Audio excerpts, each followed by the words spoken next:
We're losing popularity, only 131 people.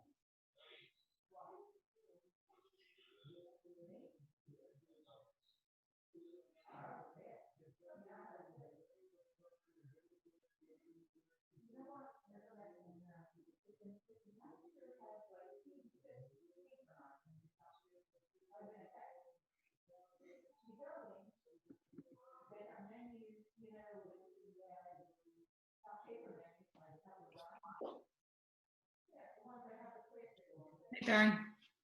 Hey, good evening. Good evening. Hi, Elizabeth. Hi.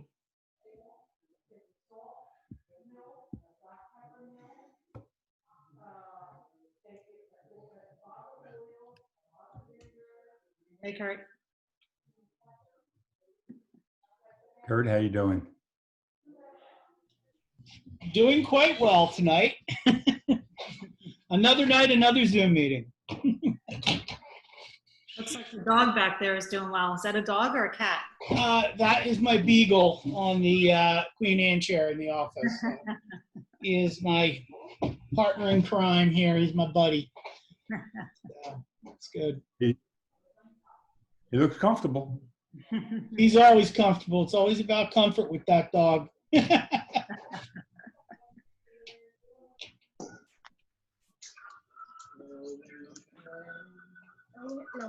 Gonna mute myself. How'd the Girl Scout meeting go, Krista? We got to talk about what it meant to be a good friend, and we created a compliments box, and we had to create compliments so that if you're having a bad day, you can pull one out of the box to brighten your day. How about that? Yep. Why don't you send that along to everyone else that I know? We have some good ones, including, would you like to play with me? About that. You know, I'm trying to remember the author, but we used it quite often. All you need to know, you learn in kindergarten, and there are like 10 little things, you know, if everybody followed those rules. I'm trying to remember the author, he's famous. It'll come to me in a minute, but it's interesting, you know. Well, we still have one more year before kindergarten, so we've got plenty of time to learn.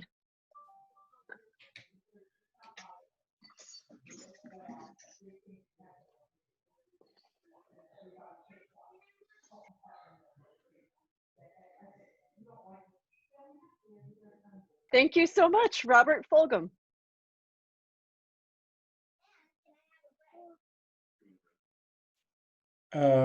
Elizabeth, let me ask a question. Is last night's presentation on the website? Yes, it is on the website. It's on the district YouTube page. Okay. Right, Kurt? Is that right? Kurt? Last night's meeting is on the YouTube page, yes. But I'm talking specifically about the PowerPoint. That would be there also? No, that I wouldn't be in charge of that. Okay. Well, I think when the PowerPoint during the screen sharing portion, it's there. And I'm reading an advanced question from a parent, so I just wanted to address that. I put the PowerPoint on the last night's agenda oh, that's great. this morning after somebody asked. Okay, great, Matt. That'll suffice.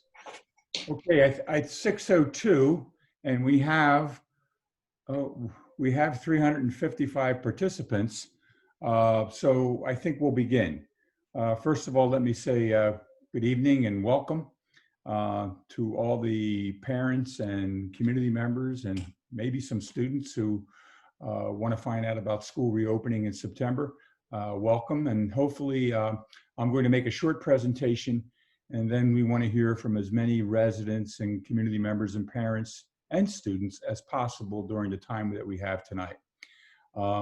So far in the last 3 days, we probably have engaged close to 800, maybe 900 people. We had 360 teachers on a Zoom meeting today. And you know, that's a good indication of how anxious and how excited people are about returning to school and doing a job that's expected by both the community, the administration, and the kids that they serve. So good evening once again. My name is Dr. Galasso. I'm the interim superintendent of schools. I started my tenure in Princeton on July 1.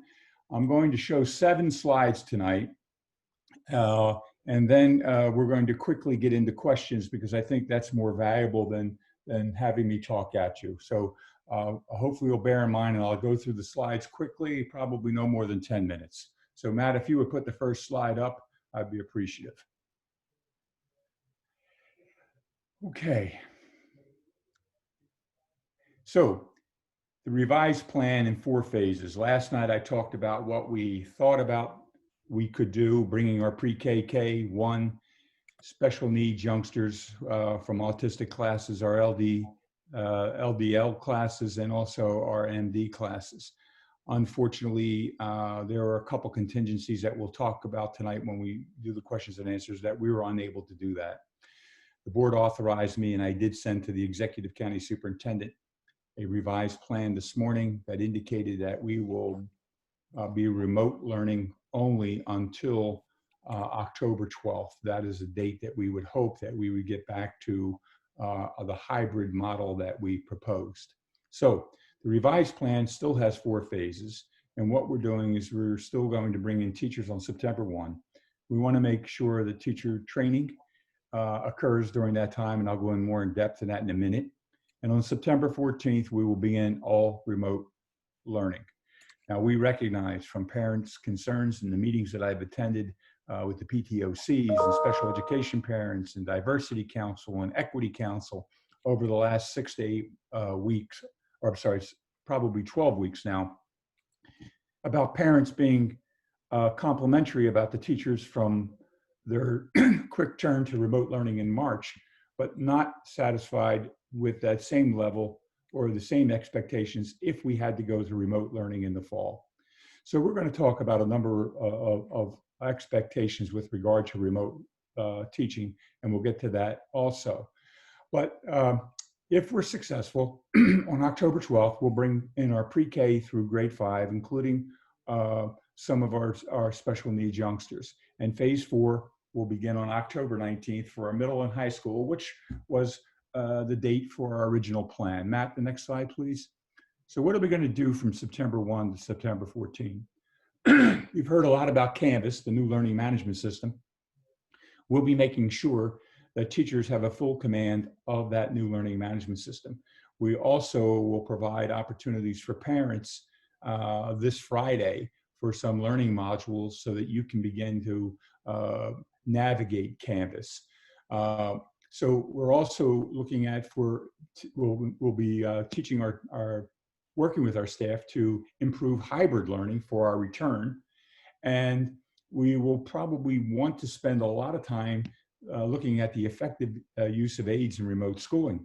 You remember last spring, the aids really were limited in what they could do in supporting teachers. And we all know that a teacher's assistant who works with students is a valuable person because they usually have the best social emotional relationships because a lot of them loop with the kids for multiple years. So they know the families and they know the youngsters and they know their habits and they know their learning styles. So we need to effectively use them in the remote schooling and in the hybrid schooling. Now, last year they did not have devices, so they were unable to connect with youngsters. This year they will have devices. We'll talk a little bit about that. So what is trauma-informed practices? Well, this pandemic has played and has had a toll on all of us. You know, not being able to socialize with our family, our friends, kids not being engaged in sports, Boy Scouts, Girl Scouts, all types of things, even church services, whether they be synagogue or regular church or any kind of church activity. It has played an enormous task on all of us. So we are working with our teachers during that training period to make sure that they have a good grasp of trauma-informed practices so that they can help and build some of the social and emotional mental health pieces that are important to students. Matt, the next slide, please. So on September 14th, Canvas is the new learning management system. It's important to know that it's reliable up to about 99% of the time. Last spring, one of the problems was the fact that Power School probably was not effective and was probably up only about 50 or 60%. So you can see that this platform is used and is very, very reliable. Now, it will consolidate all the student learning into a single platform. It'll make it easier for teachers, including Google and Microsoft. So the Google and Microsoft lessons and the activities and whatever a teacher did, they're able now to put that into the Canvas system. So the work that they did last spring is not lost. It's enhanced by Canvas. And then the training resources will be available, as I mentioned to you, on Friday. If you go to our district website, you can start to look at little vignettes and videos regarding Canvas. Matt, the next slide, please. Okay, so phase 3, October 12th, pre-K to 5. Well, we wanted to bring our little guys in, as you know, on September 14th. We just could not do that because we could not get a commitment from faculty and staff. We're up today. Last night I reported 89 accommodations. Today is 100 plus accommodations from teachers. It just made it impossible for us to open with the hybrid model. And we thought we had a great hybrid model because we were going to bring pre-K, K, and 1 and small number of special education classes. Why did I think that was so good? I thought it was so good because the kids that needed it, little guys, they've never been to school, pre-K, K, 1, the first time they're coming full day. I remember I was telling this story to teachers this afternoon. I took vacation day every time one of my grandchildren went to kindergarten. It's a big day. The bus comes, parents are out there. It's part of American culture and tradition. Well, so that's why we wanted to bring those little guys in. And then we could have watched our protocols and we could have watched our social distancing and our physical distancing, how the masks were working, how teachers were interacting with kids, how our isolation worked, how the bus transportation worked. And when we were confident, we would have brought in K to 5, just like we're going to do now in a condensed model. Special education programs, pre-K students will attend in district. So let me go to the next slide.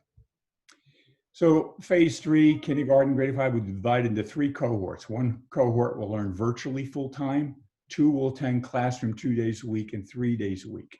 Now, you may ask, well, how is this going to work? Well, we're thinking of opening up. We have about 40% of our moms and dads and guardians who requested full remote. We're up to about 40%. And I expect that number may grow. If it stays the same, we're thinking about building what we would call a Princeton virtual school. And basically those teachers who have to work from home because medically they just cannot come into the building. And there are a lot of teachers like that who've provided the medical documentation. What we will do is we will have, and I don't know if parents are going to be happy with this or not, but we would take students from the 4 elementary schools and make a virtual school so that they would have those teachers teaching them full time. And I think it's the best move because it maintains that relationship. They build a relationship with teachers and work with them. I also think it'll kind of be interesting to see how kids from Community Park and the other schools, JP and Riverside and so forth, how they're able to come together and make new friends and do some things virtually that may work very well. But cohort A will attend school Monday and Tuesday, cohort B Thursday and Friday. And then cohort C naturally will attend virtually only when we get back to the hybrid model. Students in elementary autism, LLD, MD, and preschool programs will attend Monday, Tuesday, Thursday, and Friday with virtual on Wednesdays. Students in all other grades will continue to learn virtually. Mac, please. Okay, so phase 4, middle school and high school. Middle school and high school students will begin in classroom instruction on October 19th. Each cohort will attend in classroom for 4 days, then 6 days, and then cohort A will attend in the classroom Monday through Thursday 1 week. Cohort B is called our 4-6 model. The remote learning will be a combination of synchronous and asynchronous instruction depending on the student's schedule and when appropriately certified teachers are in the classroom. Matt, next slide, please. And then at the middle school, our resource and in-class support students will attend with their assigned cohorts attending in the classroom 4 days and then 6 days virtually. And students in the autism and multiply disabled programs will attend the classroom Monday, Tuesday, Wednesday, Thursday each week and virtually on Friday. This PowerPoint we will post as soon as the meeting is over tonight. So, you know, if I went a little quickly, it's because I want to get to your questions. But I do want to make a couple other comments. I met with the teachers union yesterday and I met with teachers today. We're going to try to provide a meet and greet from September 1 to September 11th for those little guys and for almost all the youngsters that we can engage from September 1 to 11 or the first week of the remote learning period, because we want the connection between our staff and our students. Now, this is a question you may be thinking, because believe me, I've been thinking about it. Okay, what's going to change between now and October 12th? Well, I spent a couple hours today with the Princeton Health Department, and our transmission rates are very low in Princeton. So if they remain that way, I'm going to, they have Dr. George DiFernando and Jeff Grosser and another physician have volunteered to work with my staff. We're going to have a question answer Zoom in the next 2 weeks where they will answer all the questions about safety so that we can give teachers the facts and have them make an informed decision about their health and coming back to teach virtually. I'm sorry, to teach in a hybrid model come October 12th. So I'm attempting to do that and hopefully to put them at ease. We are also hoping that as our teachers come into our buildings and teach synchronously and asynchronously, they will see that the buildings are going to be pristine. They're going to see hand washing stations. They're going to see our isolation rooms. They're going to see all the precautions that we've put in. They're also going to see filtration systems that should be complete by our October 12th date, and with ionized air and so forth and so on to make the air exchanges and the filtration systems the best we can possibly make them in the Princeton schools. So we're going to provide all the PPE, all the face shields, all the plexiglass. And if you go on our website, you'll see some of the pictures that we have of the cleanliness of our buildings, the plexiglass that we've installed, the protocols. If you come to Valley Road tomorrow morning and say hello to me, you'll be greeted by a person who's going to do a pre-screening. You'll be greeted with a temperature check. Somebody will watch you wash your hands with sanitizer, and then you'll move on to your appointment. So all of these protocols, I'm hoping with a 2-hour or 3-hour chat with medical officials will make teachers feel comfortable in coming back to our schools. And also the fact they'll be teaching synchronous and asynchronous. You know, someone asked me, and Bob Ginsberg and his staff put together a 19-page expectations for remote learning, because we had anticipated that there was going to be a significant number of people who are going to choose remote. So we've always been planning for that. This is not something that we started with today. And Bob is on the call and I'll have him comment on it, but it's 19 pages and it deals with expectations. But, you know, I had a question from a teacher today, and a 5th grade teacher. And the gentleman said to me, I need some specifics. What do you want me to do? And here's what I said. You know, curriculum instruction is my field. This is a 5th grade teacher. What do Princeton teachers do well? They're terrific at teaching in front of a classroom. Okay. What I told him is this: when you plan your 5-hour day, 5-hour and 15-minute day, whatever it happens to be, this is what I want you to do. I want you to take those best practices. You know, you're engaging kids in a social studies lesson, you know, and in the elementary school, we teach interdisciplinary. So while I'm instructing somebody in social studies, other kids are doing science, other kids are doing this or that, and you're engaging kids. You're not doing synchronous teaching for 5.5 hours. That's not possible. So what I said to the gentleman, and what I would like every teacher to do, is to say, okay, this is my day when I'm live. How do I take all that good practice And how do I manage my time to do a synchronous and asynchronous job with the youngsters remotely? With that and the expectations and, quite frankly, the evaluations that we will make, if our teacher staff just took their good practice and what they're skilled and talented at, we can have a robust instructional program. And I think parents would be very, very pleased. Now, do we have some areas that are very difficult?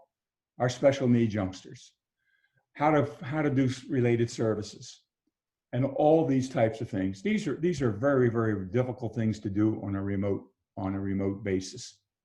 But I have confidence in the skill and talent of our special ed director and supervisory staff and teaching staff and all of the child study team members. On Friday, we will host a special education parent meeting at 1 o'clock. The invitation will be coming out. We hope to engage 200 or 300 special education parents. I just think it's important that although we cannot start in a hybrid model, we'll do what we can to make sure that kids are ready for the hybrid when we return. You know, I believe we're going to return. I believe that New Jersey has done a good job when you look at the state and the transmission rates and so forth and so on. We have done a good job. Now, if we don't get caught up in some spike from the outside of our state, I believe that potentially we could do that. But be assured that October 12th, the HVA systems will be the best they can be. The buildings will be the cleanest they've ever been. The custodial staff is committed. I met with them. They committed, and their commitment to me was that we're never going to have a staff member or a youngster become ill because of something that we didn't do. And the way I envision our schools is that it's be almost like going to a fine hotel for vacation, where there are people walking around all day cleaning doorknobs and glass and handles, and people being available to refresh restrooms every half hour or hour, making sure that the cleanliness aspect. But as I talk to the epidemiologists, they tell me you can do everything. Air filtration is important. Everything is great. But the social distancing, the physical distancing, the wearing of masks, the washing of hands with the little animations that we've sent out to the families, doing all those protocols is what's going to keep the transmission rates down. So I'm going to stop there, and Matt, we can start to we can start today. And I know I'm looking at a question here on my screen to the right. You're thinking about building a remote school. Schools are going to say, when will we be certain about doing that? We can be certain.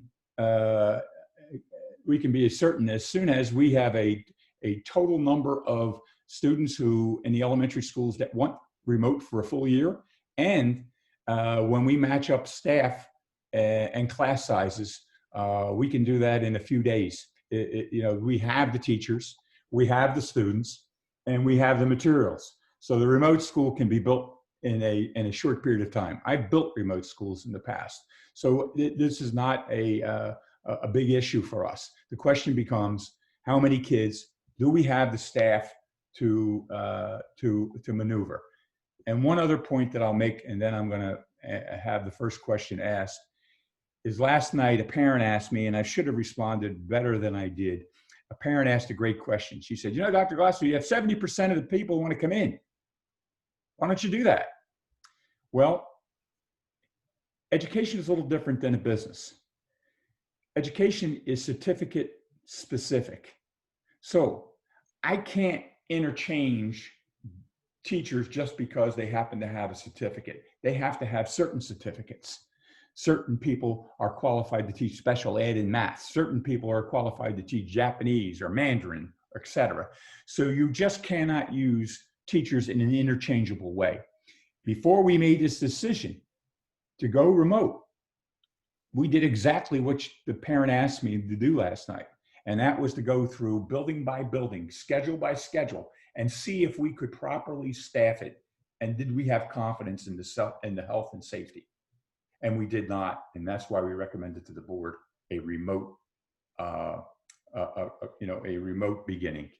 So Matt, let's open up the questions, but I just saw that one here and I thought I would answer that right off the bat.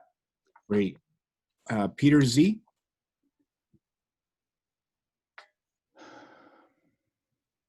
How you doing? Can you hear me? Sure. How you doing? I got 2 questions and a comment. What would you like first? Whatever it's your pleasure.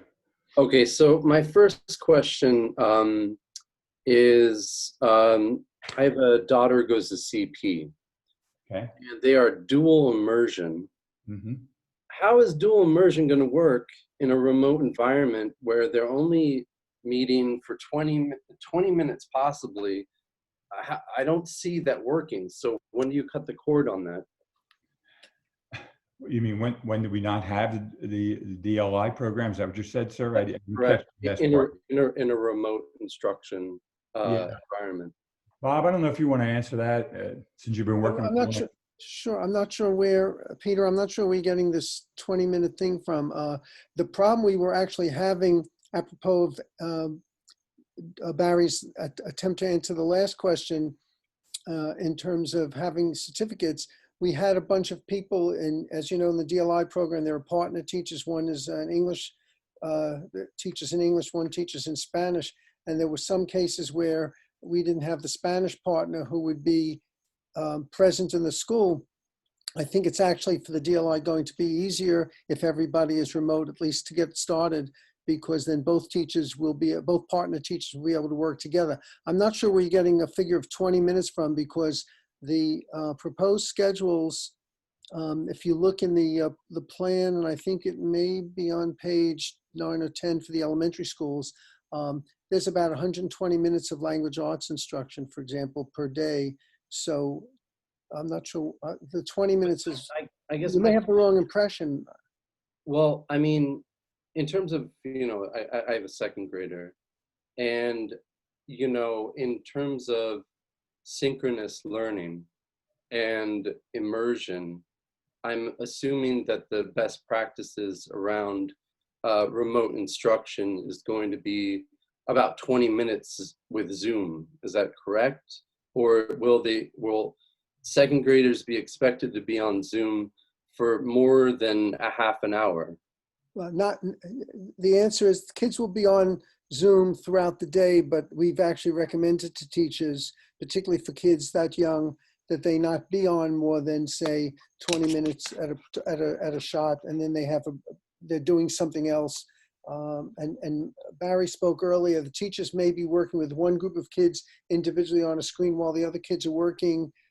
They're still there, but they're not looking at the screen. They're working on some materials they have in front of them. So the kids won't be on the screen like the language arts I just mentioned. If there's 120 minutes of language arts, they're not going to be on the screen for 2 hours straight doing language arts. Yeah, so that's where my no confidence comes in terms of the dual immersion. My second question is in terms of parents who have multiple kids or who have people working at home. My question is about the bandwidth, because now the educational facilities are our homes. And so when we think about bandwidth, if we have 3 kids, maybe going to, elementary, middle school, or high school, and they're all expected to be on a Zoom class at the same time, the bandwidth facilities at our homes are just not capable of handling that. So what do the Princeton regional schools propose with that? Krista, I don't know if you're online with Yeah, that. Chris is here. Okay. No, I am here. I'm actually thinking about it because we've been looking at what the bandwidth would be in the school district, Right. and we are looking at programs to help support families with bandwidth at home, including a Comcast and access points and things along those lines. I would say to please reach out if it is a need in your household. So it is something that we could work with you on. Yeah, and to the equity issue that somebody in the chat room wrote, and Peter, I'm going to give you a chance to make your comment.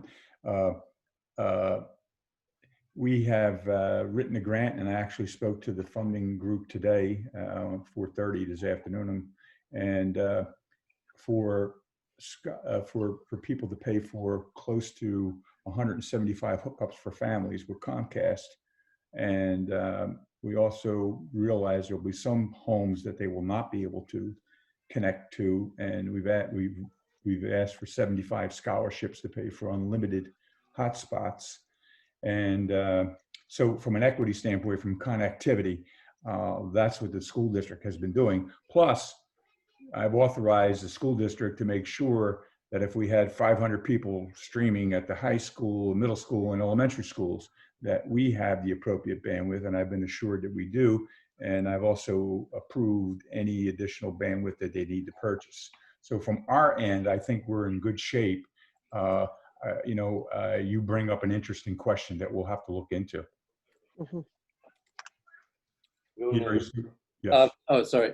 So yeah, so I just know if two people are streaming something in my house, and it's slow automatically. I can't imagine, You have a Comcast account? I mean, not but a provider account. I mean, a major provider, or is that just something unique to your home, or is it unique to the area that you live in? I'm not sure. No, I just think, with, I don't know, with with the amount of megabytes that we have in our plan, Right. I can't imagine 3 people streaming something at once would be able to handle that. And Well- then we were expected to have synchronous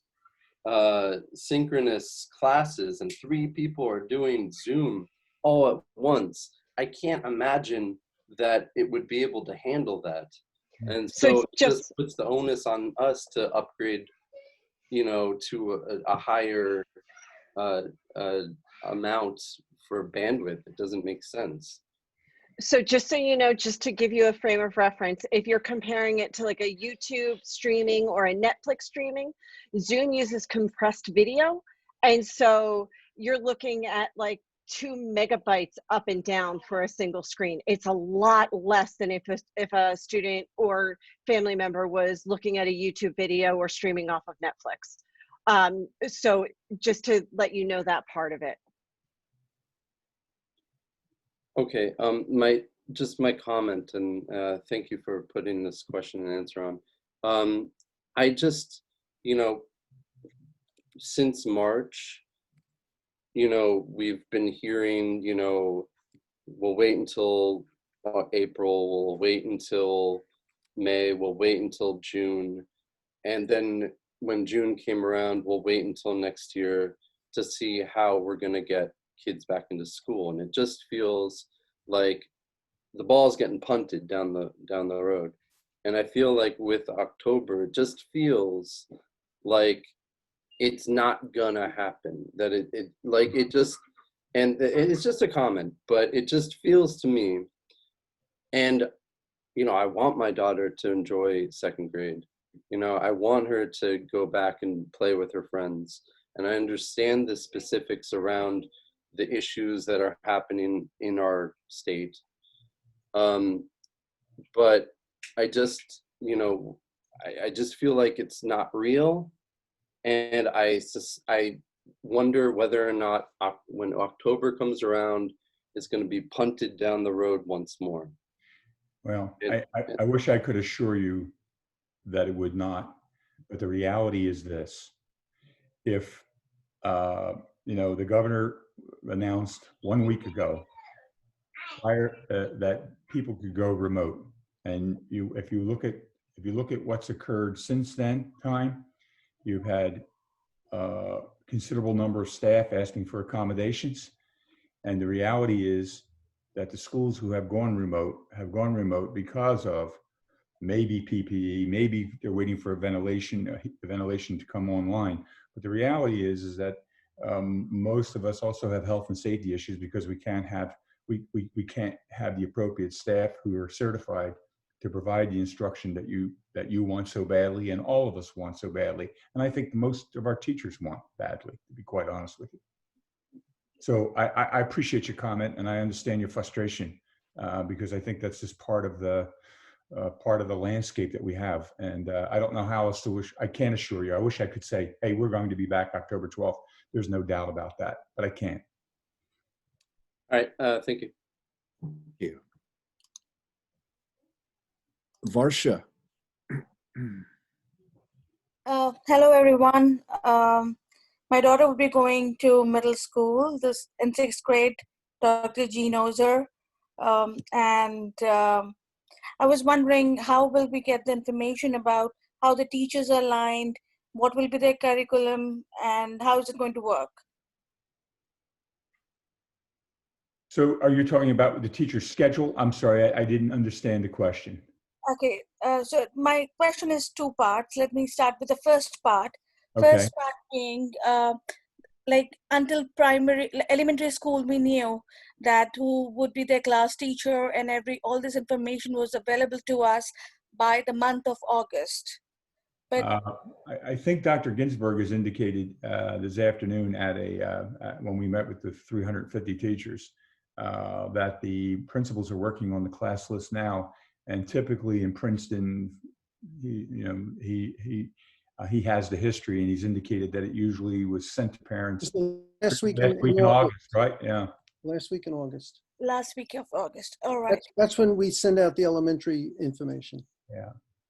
And since this is the first year of middle school now, everything is very much new. And as I learned that we would be training ourselves on Canvas. So hopefully we should know like what are the teacher alignments and their course alignment, and all that information we should be expecting in last week of August. You should be. And since your youngster is going to a 6th grade, you also should know that we have been working with our Teachers Association to provide an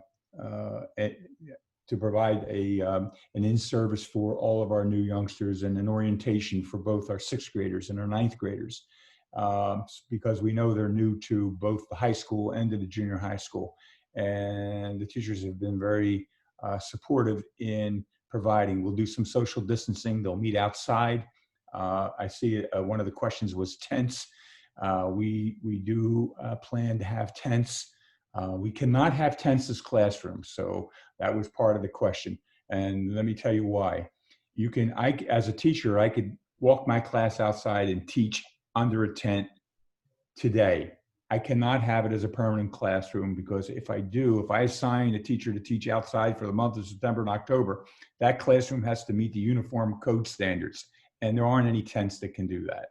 And you can't have flaps on the tent, because the tent, then all of a sudden, you're defeating the ventilation purposes. So we will do the orientation for 6th and 9th grade, but I just wanted to answer that question with tents, because someone's saying, well, why don't you just have it outside and the teachers will be comfortable outside. You cannot hold a regular class instruction on a daily basis outside. You can do it intermittently. We can do it twice a week, but you cannot do it on a daily basis. Barry, there will also be orientations for the incoming pre-kindergartners, kindergartners, and we're also working on some orientations for new families as well. Thank you, Bob. Thank you for answering my question. Oh, thank you for asking. Stephanie.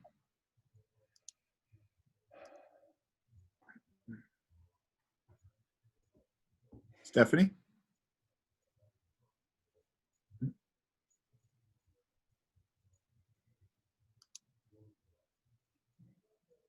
Yes. Oh, you had your hand raised. I'm sorry, that was an accident. Oh, okay, no problem. Jason Stewart. Yeah, hi, thank you. My question is, I'm sorry, Jason? I keep saying, can you hear me? I Yes. apologize, Jason. That was operator error. Go ahead. We can hear you. Thank you. My question is looking for a little more understanding about exactly how the hybrid model will work. I don't mean logistically, but I mean, let's say on a given subject week, you have a bunch of students who are getting in-class instruction, live lectures, the ability to raise their hand, answer a question, understand things as they go. and then there's half the class that isn't, and then the next weeks they switch up. So for the half that isn't there, are they going to be seeing a live video so they get that same lecture experience? Are they going to be seeing a recorded video after the fact? Because it seems like you'd be at a significant disadvantage on whichever week's material you aren't in person on if it's half and half and it's not the same students getting, you know, exposed to the same material. Mm-hmm. Yeah, Bob, do you want to answer that? Yeah, well, all the above in terms of the suggestions that you were making, how it could happen. The other thing is that the hybrid model is going to be a 1 o'clock dismissal specifically because of that, so that teachers can then interact with the students who are not in school that day, working with them in the afternoon to make sure that they cover whatever the kids didn't understand, so that the kids will have contact with live direct contact with teachers every day. I guess I read that their ability to do it, but I guess just going off my experience in the spring, you know, the ability for a student to sort of chime in and maybe, you know, get some FaceTime with the teacher is not the same as missing the entire lecture, which is why I was wondering if it's not logistically possible to do it live, you know, are there going to be the ability to upload the lectures and definitely get exposed to the same lecture and the same instruction? I think the possibility is there. I also would think that if I were a teacher and I were doing a particular unit or lesson that I wanted both my A and B groups to be engaged in, I would be offering some sort of synchronous learning live to both groups, my in-class kids and my remote kids.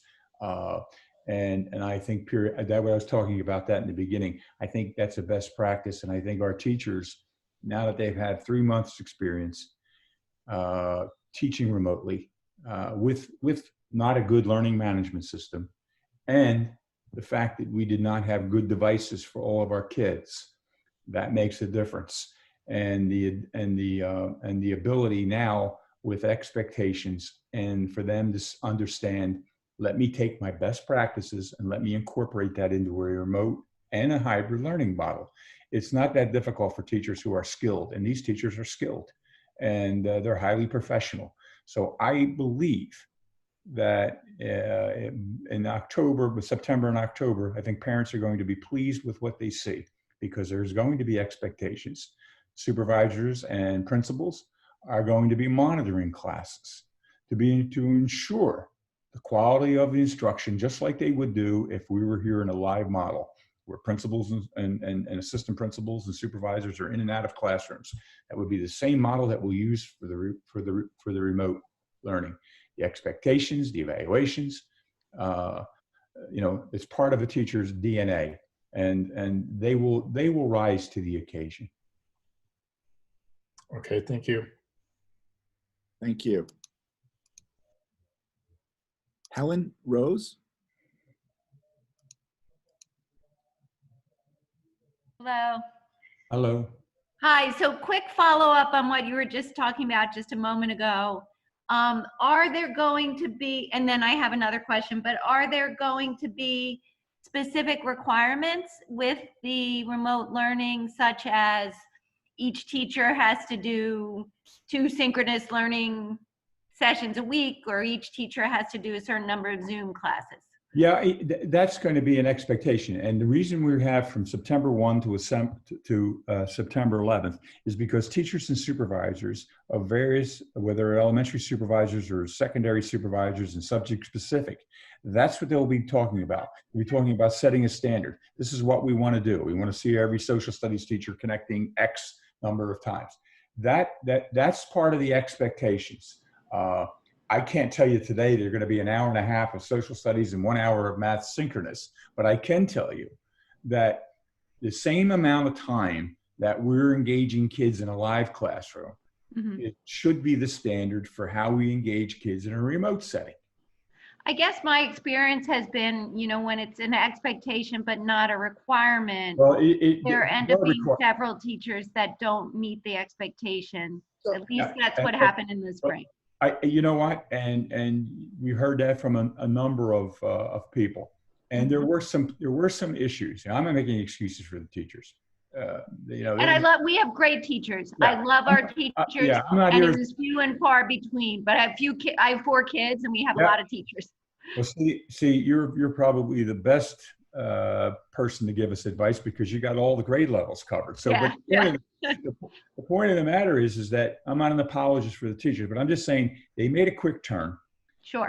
The learning management system was not it was not robust. You didn't have time to think about what kinds of materials, what you were going to do. All that has been done. Supervisors and principals have been working on this since I got here on July 1 and probably before that. You have had teams of teachers meeting in May and June on reentry committees. The expectations are going to be rigorous, and the standards of what, the Board of Education approves a curriculum to be implemented. Because we're remote doesn't minimize what we require. It's the same expectation. Yeah. Bob?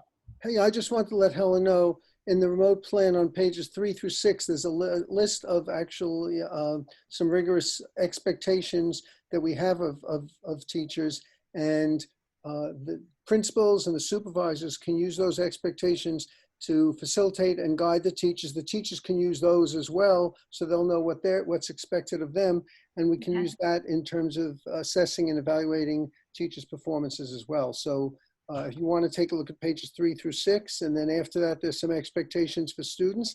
And after that, Helen, there's some expectations for parents as well. Okay. And then the other question I have just briefly, the kids I worry about the most are the kids with executive functioning issues, like kids with ADHD, Right. because many of those kids, although they have extended time, they're not in special ed. So I worry that they're going to fall through the cracks because they're unable to, they have a harder time with remote learning. So can I answer that, Barry? Sure. So Barry mentioned earlier that we're concerned about trauma-informed practices and what the kids have faced, both not only in the pandemic, but in terms of racial strife and so forth. And so there is a workshop that the teachers are going to be everyone's going through so they can deal with their own trauma with events, as well as so they can work with the kids to deal with their trauma. The same goes for executive functioning. This is a new environment for all of us. And so we've got people who will be doing workshops with the teachers, both to help the teachers to organize and, improve their executive function, but also so teachers will know how to work with kids to help the kids plan what they're doing and how they should address the fact that they're not going to have a teacher telling them every 2 minutes what to do. So that's part of the training the teachers will have, so the teachers can then work with the kids in those first few days, setting them up for success in exactly what you're talking about. Thank you. All right. Thank you, Helen.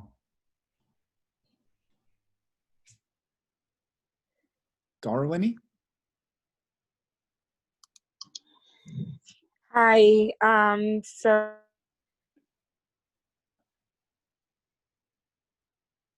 Matt, I don't think we're hearing her. Looks like you, it sounds like you cut out a little bit. Can you hear us?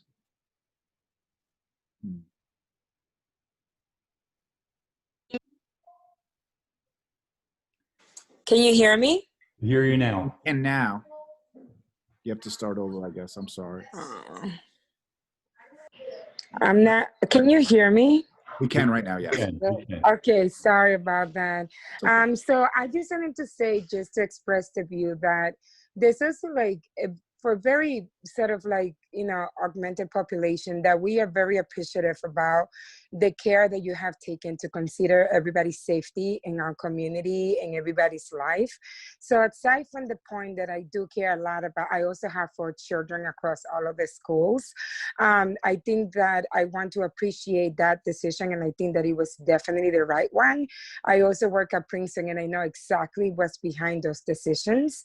And that goes along with some of my concerns that sometimes we're still going to be working towards that plan of, coming back in October 19. I'm concerned about the flu and what that's going to mean, and the phase that we are in New Jersey, and is it realistic? I lost her. Hi, Darlene. You cut out again. You're going to have to, I guess, chat your question. We're going to be going over all the chat questions. I'm sorry. I'm going to go on to the next person. Matt, I just want to add one other thing that we're doing in terms of health, because she mentioned about the flu season coming, and actually the school system has already arranged for all staff members to take flu shots should they want them. The week of September 1, Bob. September 8th, no, the week of September 8th, we will have folks coming into each of the buildings so the teachers can come and get flu shots, so that we are protecting the teachers and hopefully setting a tone again to show that our concern is for everyone's health and safety. And we encourage parents to get their kids flu shots as well. Thank you. Deanna Ferranti? Deanna, there you go. I'm here. Thank you. Can you hear me? Yes. Yes, we can. I'm trying to understand the difference. I have a son who's going to be starting at PHS in the fall. And are they, now that we've moved to full distance learning, is the schedule for the day going to be a full day as opposed to the remote, the hybrid option, where when they were in school, it would only be from 8 to 1 or whatever the truncated day would be? Now that they're on distance learning, are they getting a full day of instruction every day, 5 days a week? It won't be a full day because, remember, only half the group is going to be, well, I'm sorry, you're talking about in the hybrid model, or did you say the remote model? I'm talking the difference between the remote model and the hybrid model. Okay. So hybrid, you don't get a full day. Correct, you do not. Right. Okay, so in the remote model, yes, they'll be getting a schedule, and then teachers will be working with individual students after their completed schedule. So exactly how that works, you should be able to see a sample schedule on the website. Bob, I don't know if you want to add something to that. Yes, so there's an all-remote high school schedule on page 14 of the plan, and actually they're going to be using E days and F days. If your children went to high school last year, you'll know what that means. They're having 1 hour blocks of the 4 subjects that they would take on each of those days. Plus they'll be doing a break for lunch since the kids will be home. And then after that, the teachers will be available from 2:45 to 4:35 in the afternoon, so they can reach out to kids can reach back to them, and they can work with individual youngsters or small groups of youngsters who need support. Great, thank you so much. You're welcome. Alex Datum. Hello. Hi, Alex. We can hear you. Hi. Yes. First of all, I would like to thank you for organizing all this. I feel very privileged to be in Princeton because you guys have been doing a great job reaching out to all families involved. I wanted to ask something because we had requested for a full remote instruction for our child who's going to 10th grade, but instead she was put in cohort B. Why is that? She asked for a full remote. Yes. She should not have been, unless, Bob, they're keeping the kids in a cohort, but they're doing the remote piece with that. They may. Did you indicate that she was going to be in remote? Yeah, she should be there. I don't know, unless one of the high school folks, administrators, is on this call. I think that's something. I will take your name and I will ask them to get back to you, Alex. Yes, Alex is actually my husband. Yes. I'm here on her side. Yes, it's Alex Datum. So our daughter is Sophia with an F, and her last name is Datum. Okay. Yes. Well, thank you. Yeah, that could have been an error, or they could have some reason for it, but they're going to have to answer that question specifically about the schedule. All right. And my other question is about this Canvas software. Is this an application that we download to the computer, or? Yes. It is. It's a website. It is a website. Mm-hmm. Yep. We will have links to, actually, we are in the process right now of configuring the back end of Canvas as well as the integration with PowerSchool. So once we know exactly how parents will be able to access Canvas, we will be sending something out as well as having it posted to the website. So we're still trying to figure out the specifics on the back end, and then we will let all parents know how to access it.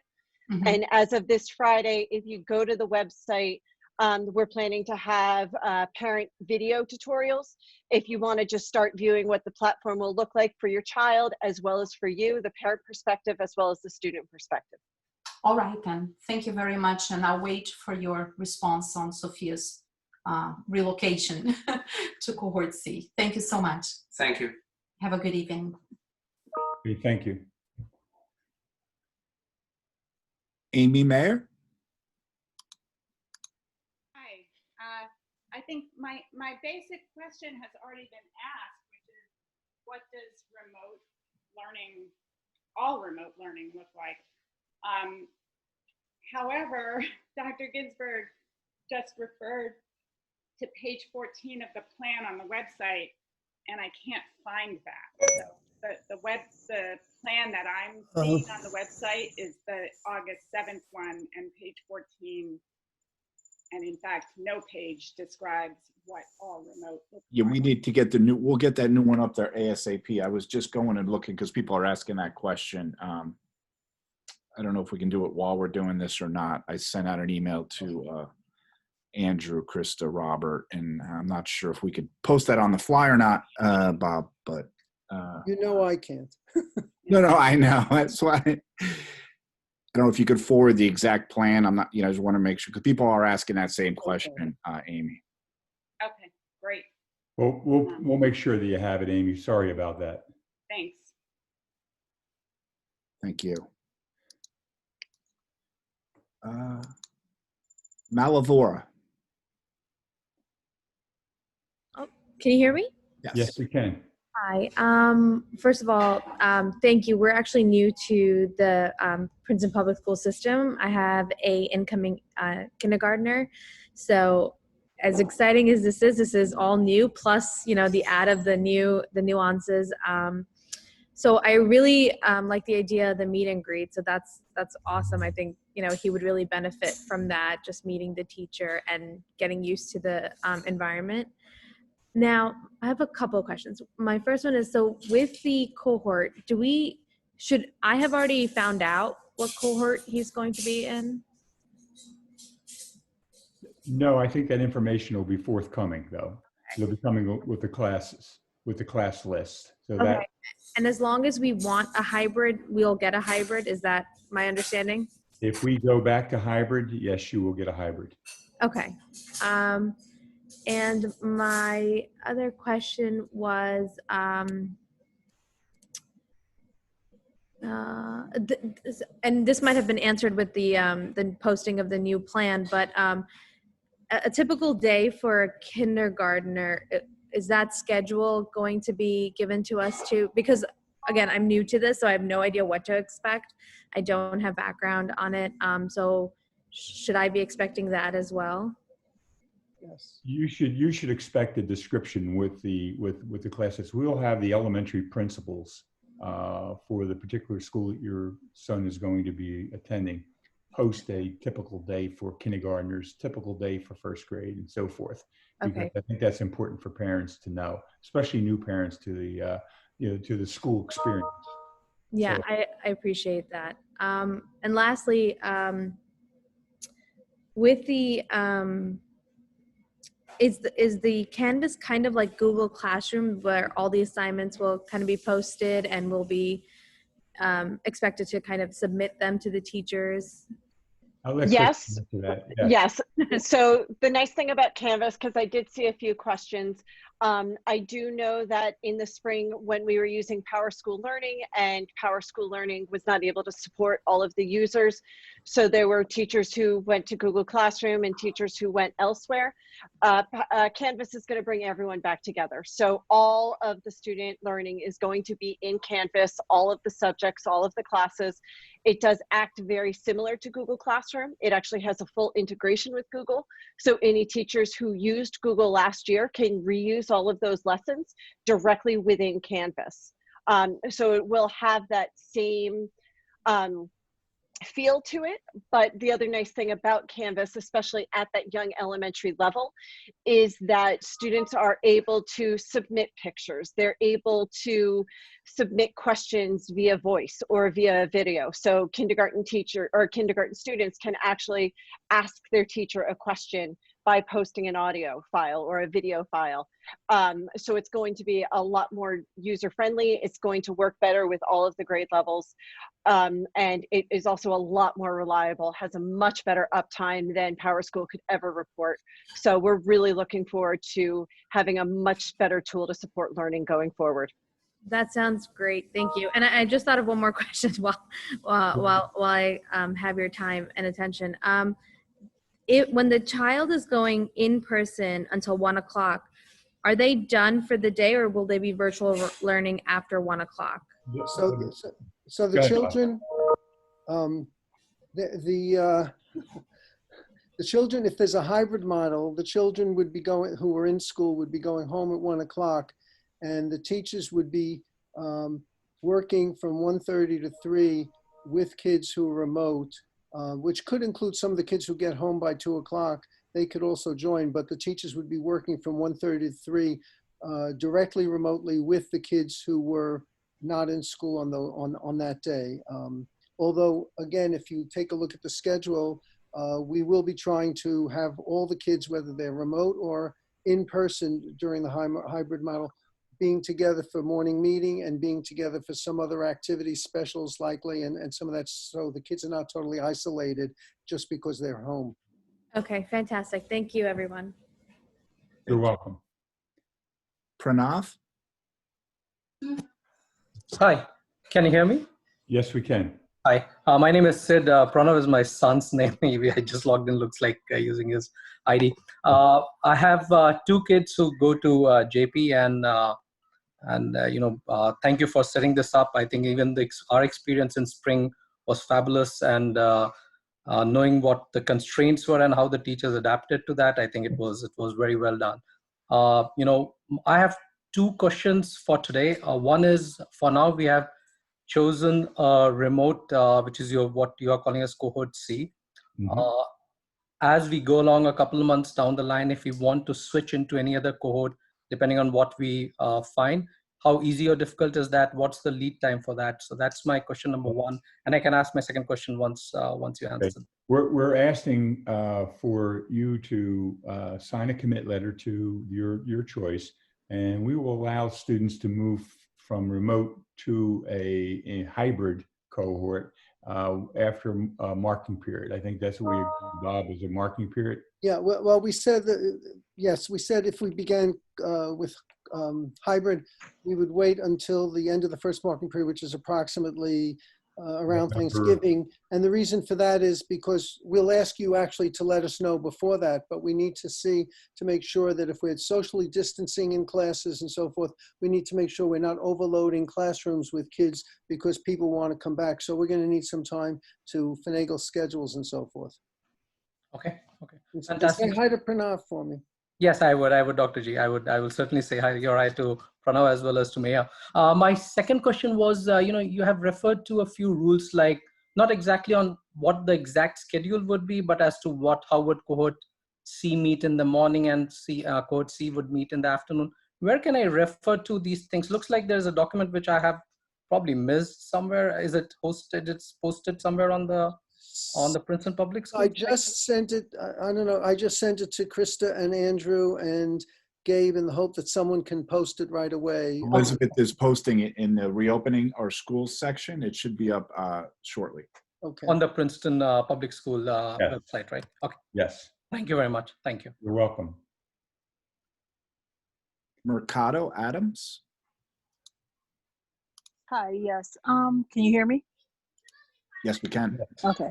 My question, I have 5 children, two in Princeton High School, one at the United, the one that just changed his name. And then I have a younger one that's going to be entering into Johnson Park in pre-K. So I was concerned in regards to, I've heard that I guess the pre-K are going to be going a full week. Am I right? So what has happened during the summer, the YMCA, with whom we have a partnership coming this fall to house some of our pre-K classes, they ran a summer camp this summer, live every day, in person, without any difficulties at all, with little kids in terms of wearing masks, staying socially distanced and all that. So what we're looking at is an attempt, we believe that we're going to be able to run that pre-K, 3 of the pre-K classes in person starting in September at the Y. They're prepared for it. They have 3 teachers. Well, they're sort of our teachers as well now too, who are willing to come in, and because they've been doing it all summer, and work directly with the kids. So we think that may be able to still be in person. We have also 2 other pre-K classes, which will likely be remote. Okay, because I was concerned in regards to having my child being remote learning. I mean, I'm going to have all my kids home. He hasn't even been to the Y because of this whole situation. And I work from home right now, currently. So just, keeping them all at home and just having them here, it makes me feel a little bit more safer as well. Yeah, so we'll have, if actually for pre-K is probably the only ones that we may still be able to have an option of having an in-person model or a totally remote model. And you'll get the choice to do that. Okay, thank you. Thank you. Siddharth Abbasi. Yes, hi. Can you guys hear me? Yes. Yes, we can hear you. Thank you. I'm actually Sadaf's husband. So I have 3 children. And by the way, my wife Sadaf is an instructional aide. So I have 4 people who are connected to the school. So I have a high schooler, senior, going into senior. I have a middle schooler. Actually, I have 2 high schoolers now. Adin will be going to high school. 1 will be senior. So 2 high schoolers and 1 in Johnson Park, 5th grader. My first question really is about the virtual school, and if the quality of education and the experience of a virtual school versus a remote school associated to the school that they're going to, is there any difference in terms of quality of education? No, the standards would be the same if we decide to open a virtual school because of the number of staff. It'll still be the Princeton teachers. It'll be the Princeton curriculum. It'll still be the same expectations if we do that. The only difference would be the youngsters from 4 elementary schools would be in classrooms, whereas in the remote learning, they probably would stay within their own school sending area. Yeah, and I'm hoping my follow-up was if we need to switch to a hybrid, and I think that was answered by someone who asked that question. We should be able to do that. You should be able to do that. It'll just be, as Dr. Ginsburg indicated, we just have to make sure that the physical distancing, we're not violating that by adding 2 or 3 kids to a classroom. That would violate the physical distancing requirements that we have to adhere to. Yeah, just if I can add, if there are people who are starting out at hybrid, once we go hybrid, if they want to opt to totally remote, we're not going to make them wait till the end of a marking period because we don't have those logistics to worry about. Okay. And we can, even now, in next few days before the school starts, in case we need to switch to hybrid, we can do that too, just in case before the school starts. So we have a survey, a final survey, a commitment survey, if you will, that we were going to send out yesterday to everybody and ask for answers back by tomorrow. So you would commit to one model or another. When the decision was made yesterday to go fully remote, we decided to hold back the survey until we can get more information out to parents so we don't confuse them, where they'll hear from meetings like this that we're going totally remote, and then they get a survey that asks them if they want to go remote or hybrid. So that survey is ready. It's in more than 1 language. And when we decide is the best time to get it out so we don't confuse parents, we'll get that out, and we'll be expecting it's just a 3-question survey. And if you respond through PowerSchool, which is how we're going to ask you to do that, then we'll have all the information we need in terms of name, address, grade level school, whether children have IEPs or their English language learners. All that information we'll already have. We just will need to know whether you're taking advantage of transportation, which model you want, hybrid or in person, and whether or not, if your child is an elementary school child, whether they'll need childcare. That's as quick as the survey will be, and that will be your commitment for when we're ready to start. Sounds good. And my final question, and before I ask the question, just want to compliment and comment that this is not easy. We all know that. We as parents are also professionals. We work in firms that are hundreds and thousands of folks. So it's not easy. It's not easy for any one of us, and this is new for all of us.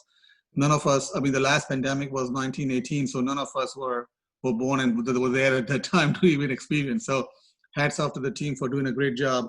My only question is in addition to what all we've done so far and the efforts and everything, do we have a plan B?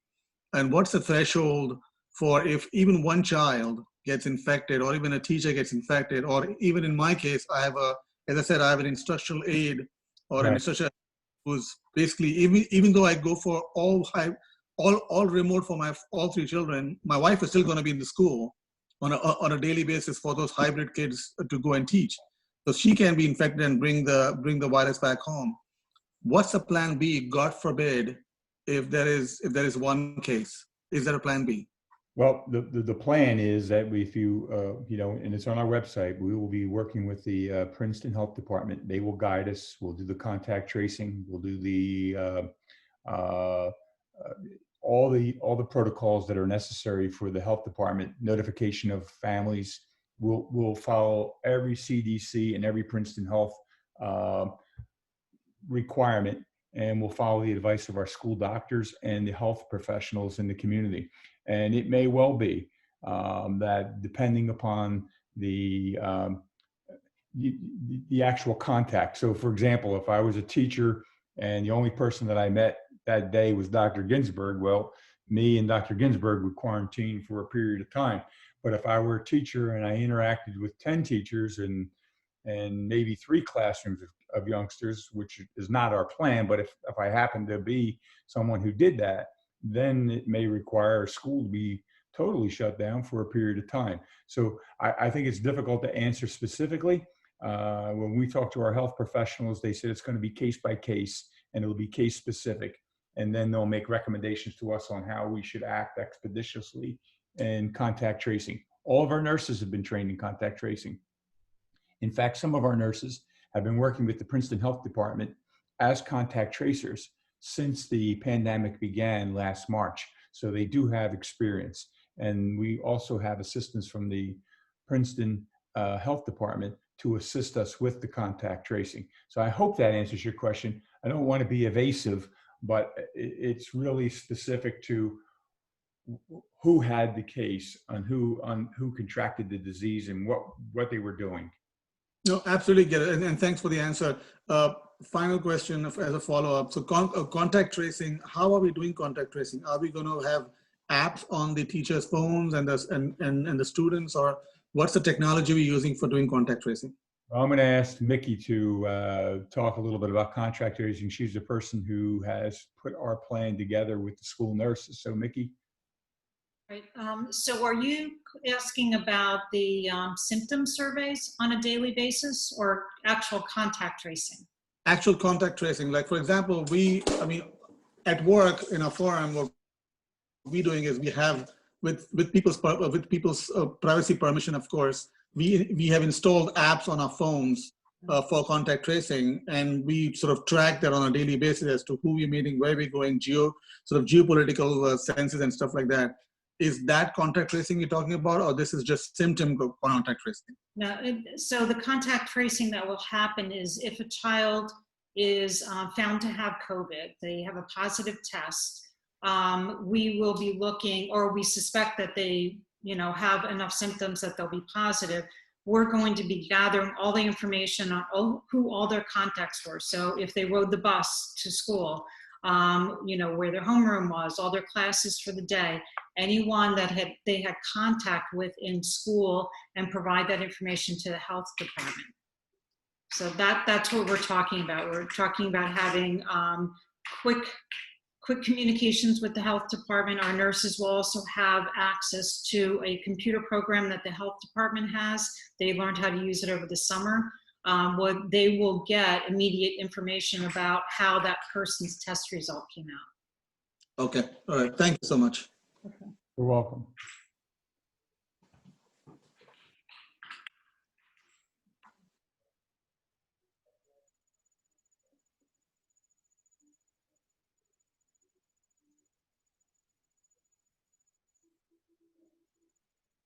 Matt? We didn't move. Oh, okay. Oh, hello. Hi, Jennifer. Hi. I have 3 questions. As a working parent, and having had the experience of the 3 months with the remote learning, I'm just wondering what is expected of the parent in terms of what we need to do. How do we engage our kids? How do we make sure that they're working? How does that work? Because I'm also working at the same time. So how old are your children, Jennifer? Are they in They're elementary? twins. They're going into 3rd grade. 3rd grade. Okay. So one of the things that we want is to make sure that this is different than the spring. We're going to have, we in Bob's plan to institute the remote learning piece. We're going to have parent counselors reaching out and contacting parents if your youngsters are not participating in class. Teachers will be reaching out to you. So I'm hoping your question is how are we going to support and let you know as a working parent whether your youngsters are engaged or not. We're going to take those precautions and have our each elementary principal guide to make sure that we're engaging the students. If they're not responsive, if they're not doing their work, then you're going to be notified. So I'm hoping I'm answering your question. I'm not sure exactly what other support you would want us to provide. So if you could. One of the expectations that we have for parents is if they notice those same things, Barry, that their child doesn't seem to be engaged, their child doesn't seem to know what's going on, that they need to reach out to us. It's actually going to be a 3-way street. We want the teachers as well to tell us if they see kids that aren't engaging. So we all need to communicate really well together. And in the spring, I think that was one of the things, because we were all in crisis doing and we were learning as we went. That's one of the things that maybe we didn't do as good a job on as we should have. And I think that's one of the things that we want to focus on this fall, that as we see, if we even have a part of the plan in place, is if kids are absent, like when they're absent 4 days, the counselors will be calling the home to find out, or if they haven't been participating, to find out why the kid isn't. And if it happens 2 more days, by 6 days, the parent and the counselor and the teachers will be putting together an attendance improvement plan or engagement improvement plan to ensure that those children are getting engaged and putting in place whatever supports we need to do that. So will the child be expected to be online the entire time, or or will they be coming to us with questions and we have to help teach them like we were doing in the spring? Well, hopefully when we get this going on September 14th, the kids will have support from their teachers directly for most of the day. And then if they have some homework, that would be typical of what you used to do when the kids were in school in person. You still had some things you answered questions for them at night, but during the day, the teacher should be there to be able to help them out. Okay, great. My second question is about the trauma informed work. My particular child is very upset about not being able to go to school for the whole day and to see his friends, and he's been crying and very upset about it. And I'm just wondering, I don't know how to tell him that he's going to be remote only. And what grade is he in, Jennifer? Is he He's also, going into third grade. okay, he's a twin. Jennifer, since I know who you're talking about, my little friend, I will have somebody reach out to you guys tomorrow. Okay, that's great. That's great. Thank you. And I think that's it, unless we have, that's it. Thank you very much. Bye now. Thank you. Oh, Jacqueline? I have one more, actually. With someone who has a 504, will the teacher be communicating directly with us to help us with whatever needs are needed for that 504? It should be the same process as when we had live instruction. So yes, if that's the case, it should be the same. Okay. Jennifer, typically the school counselor is the person who's sort of the 504 officer in each school. So it would be the school counselor working with your child's teacher to ensure that the teacher knows what's happening and then that you know what's happening as well. Okay, great.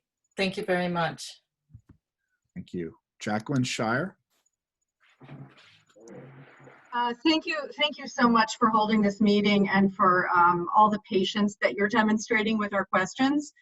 I'm the mom of a rising 11th grader, a boy, and one of the concerns that I have based on what I've heard from you this evening that I'm hoping you can address is about the way the high school program is going to go forward. And what I'm hearing from you, which gives me a little bit of concern, are terms like expectations as opposed to requirements, and the distinctions between the synchronous and the asynchronous learning. And just to like, my son's not here, so he can't hear me talking about what his experience was in the spring, but just to be brutally honest and frank with you, the alternating DE day situation, going to school from 8 to 1, as a practical matter, he had one teacher who actually held live classes in front of the kids.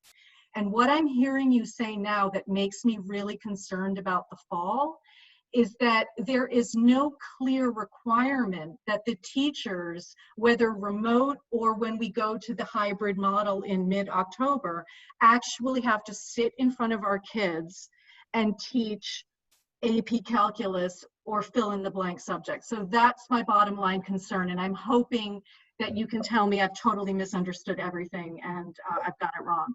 Well, I don't know if you've misunderstood, but I think maybe we didn't answer the question correctly. The same expectations and requirements that are in a live instructional model will be the requirements and expectations for teachers in a remote model. So they will be required to engage kids in synchronous learning. Now, how many hours a day, how many periods a week, that will be determined with the subject area supervisors and the individual content specialists who are the teachers in providing the instruction. But there will be specific requirements and there will be specific times. I've heard the stories about, mom or dad had two children at the high school and one student constantly engaged and the other really was watching YouTube videos for most of the instruction. That's not acceptable. Teachers will be required to engage your kids synchronously and asynchronously. So if we communicated that incorrectly, we apologize.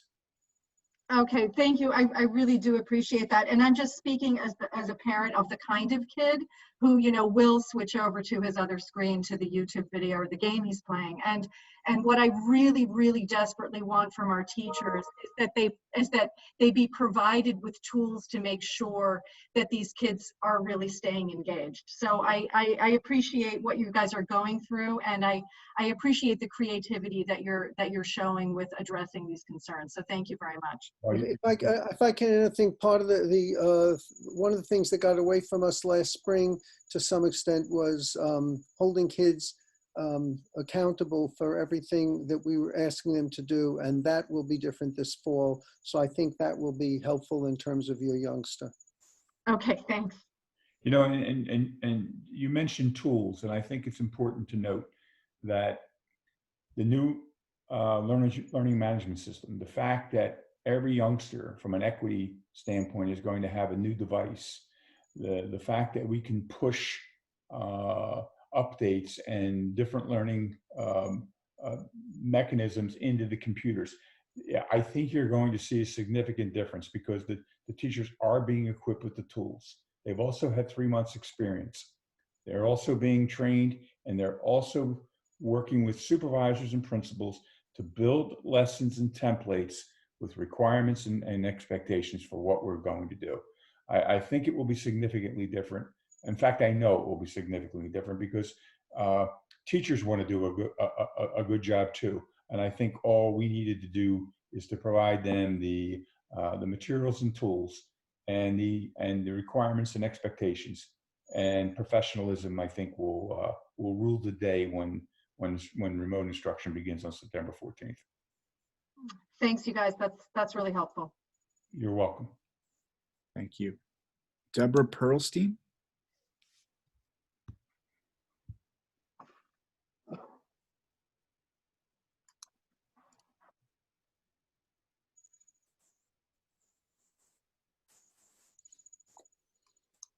Matt, did you lose Deborah? No, I think she's coming. Hi, can you hear me? Sure. Yes. Hi, sorry, I think maybe I was muted. Thank you very much for holding this session. It's really helpful, and for all the work you've obviously been doing here. I just wanted to make one comment and then ask or reiterate one question that I still don't feel like I fully understand. The comment I wanted to make, just following on, so I have 2 kids in the Princeton public schools. I think the remote model in various forms works fine for my older kid, who is able to, deal with the tech himself and focus on video learning and those things. The concerns that I've had all along and am quite concerned about, particularly with the all remote teaching going into the fall, is for my younger child who's just now going into 1st grade, will be going into 1st grade at Community Park. So she had her second half of kindergarten largely remotely last semester. And our teachers are wonderful, and I believe they were doing their very best. But at that age and brand new to school, remote learning is really, really difficult. And there was especially limited synchronous opportunities. And even for the synchronous opportunities that there were, when you're interacting via Zoom with a group of 20 kids at that age, I don't think it's very effective. So the comment I wanted to make is just to say, to the extent synchronous learning worked at all at that age, the ones that worked best were when the teachers were able to interact with 4, 5, 6 kids at once via Zoom, so that there could be actual conversations and the kids weren't all muted, and that there was interaction. And I guess I would very much hope, I know it's more labor intensive for the teachers, but especially for this age, I'd very much hope we could see more of that. So multiple little classes with teacher interaction rather than trying to do 25-year-olds at once. Debbie, that's exactly what the teachers evolved to. When we went out, we thought it was going to be for 2 weeks, and then we thought it was going to be another 2 weeks. And as the teachers realized they were in for the long haul, they also realized that having 18 kids on a Zoom is just ineffective. And there was an earlier question that I didn't get a chance to answer in the chat from a gentleman.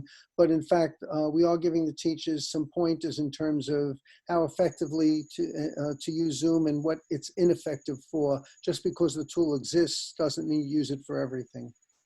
Yeah, and I should just make clear, it may be that for some classes it evolved, but for my kindergartner who had 2 different teachers, obviously Spanish language and English language one, who we truly loved, the number of interactions in those limited settings via Zoom for the entire semester were perhaps 2 or 3 maximum. It didn't evolve for us. In other words, maybe we had 1 or 2 chances for that with our teachers. So I guess I'm on board with the, gosh, clearer requirements might be better. The question I wanted to ask relates to the ongoing, you started out this evening with the what's going to change between now and October 12th. And I shared one of the earlier questioners' concern and skepticism that, New Jersey has remarkably maintained, and Princeton especially, a remarkably low rate of transmission through the summer through enormously hard work and diligence. It is difficult for me to imagine that that rate of transmission will get any better until there's a vaccine. And my fear is, of course, that it'll get worse. So it's very difficult to imagine what more could be done to persuade teachers, because it sounded to me like your primary answer to the question, what changes between now and October 12th, is we're going to educate teachers more on the safety of what we're doing. I guess that wasn't an enormously persuasive answer, given that, you know, there's been several months available for education as it is.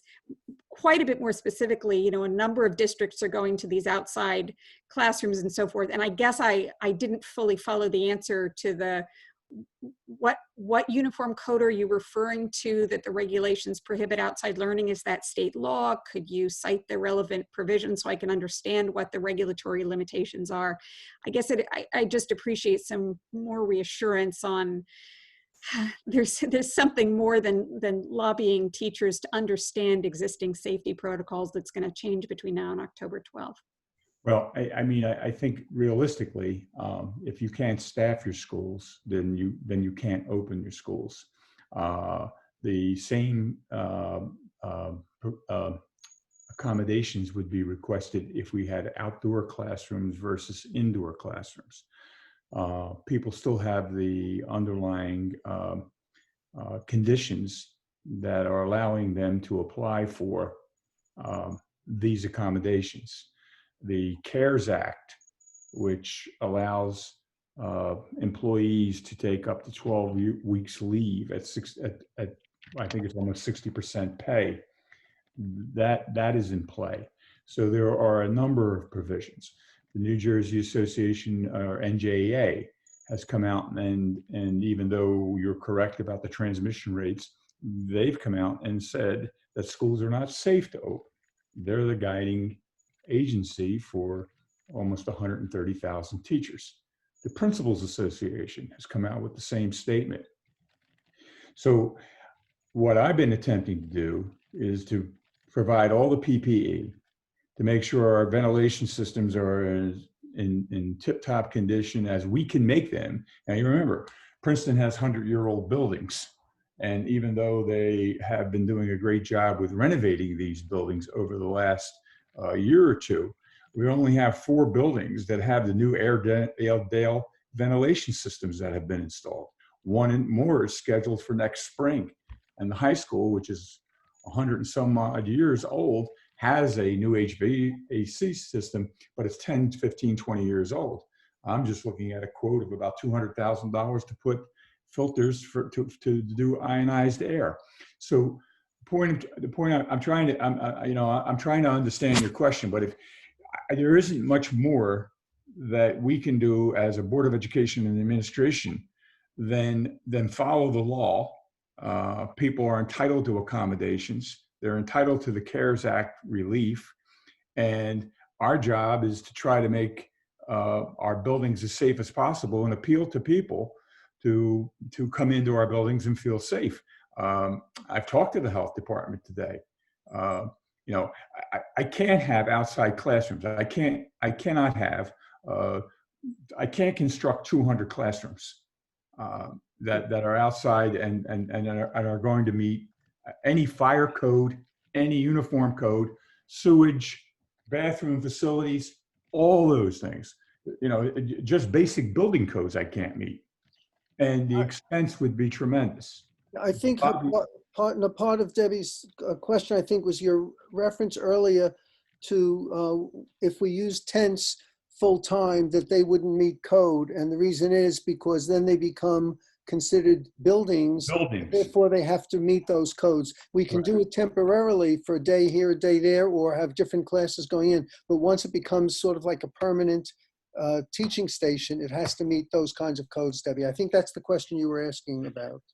Thanks. Those answers, particularly the CARES Act and the building codes, I didn't know what codes you were referring to, are interesting. I guess what I would say is I know multiple districts across the country have negotiated just this problem. And I don't mean, in other words, have figured out how to make tense temporary, and I'm not proposing it at all for the entire district. Really, my concern is pre-K, kindergarten, first grade, the years that the initial plan was focused on because of the particular difficulties of those students. But I'm happy to email you some of the models from other states. But I appreciate your answers. They're very helpful, and I also appreciate all your work here. Thank you. Jennifer Bartholomew. Hello, can you hear me? Yes, we can. Hi, everyone. First, I wanted to, thank you so much for setting up the question and answer. I find this extremely helpful. I have 4 boys, 3 of which are attending Johnson Park in the fall.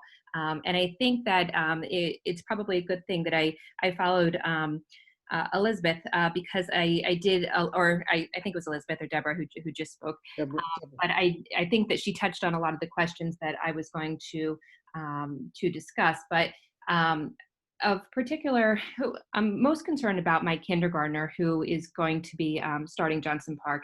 And I know that typically in summers past with my older sons, that there was an initial screening and evaluation for the kindergartners, and also an opportunity for summer school if they didn't meet certain criteria or needed additional help.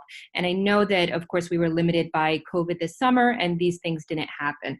So my first question is, why will there be an opportunity for screening for these kids that are just starting school, that this is their initial year in the school system? And will that be done, and when that would be done? Yeah, so the kindergarten teachers will be doing that, but once the school year starts, the kids will be in classes, and the teachers will be embedding some of those assessments into some of the games and the other kinds of things they're doing with the kids. So yes, it will be done. It just unfortunately couldn't be done this past April, which is typically when we do it. Okay. And then also as a follow-up to the start date, when will we have an indication of whether the October 12th date is going to work?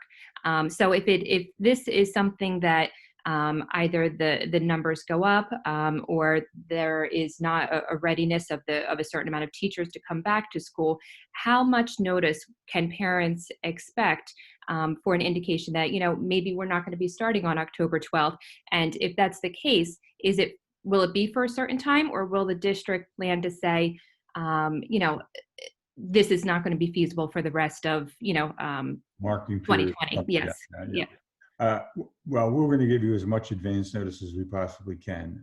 We're going to have all the data that we need, I'm going to say by the 20th of September. So we'll probably be able to give you a week or two notice that it's either going to occur or there's going to be a delay. Okay, perfect. I think both my questions are answered.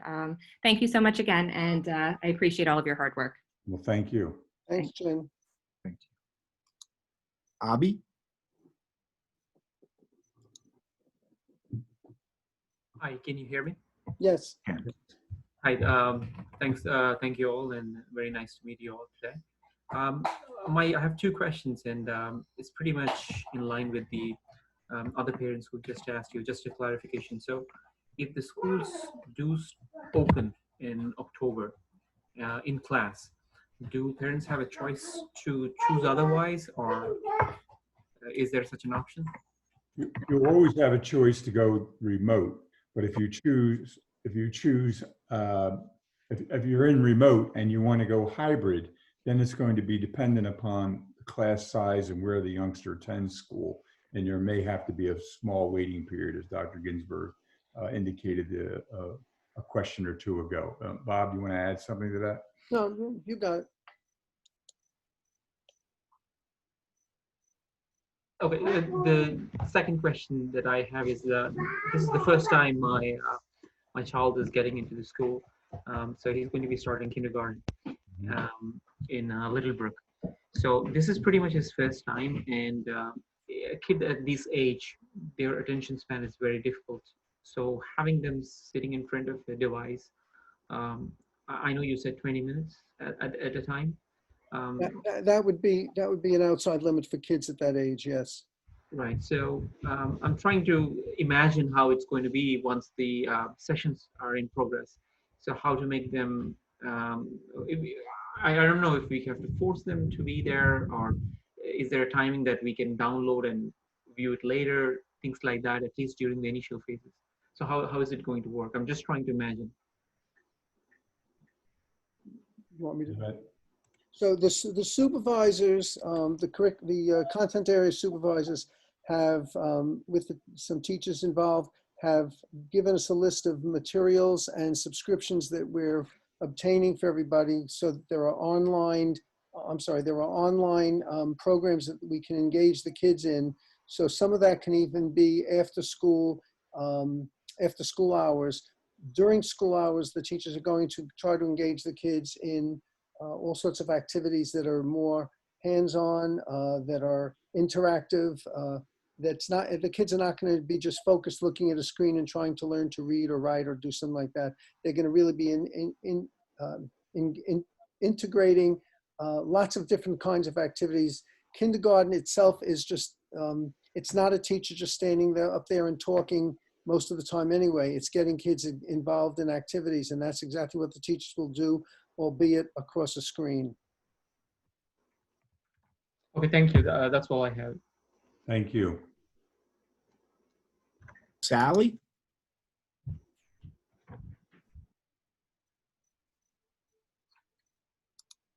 Hello?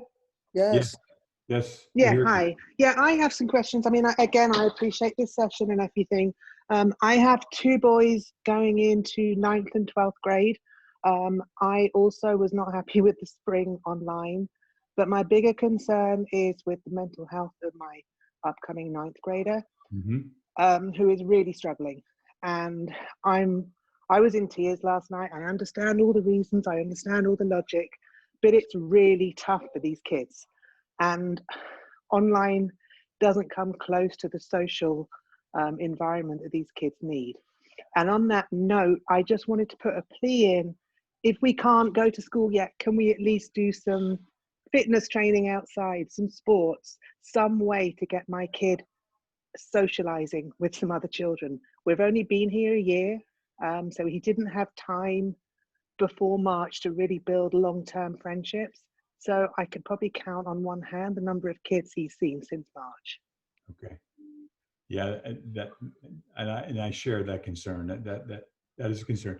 I will tell you that we did not cancel athletics yet.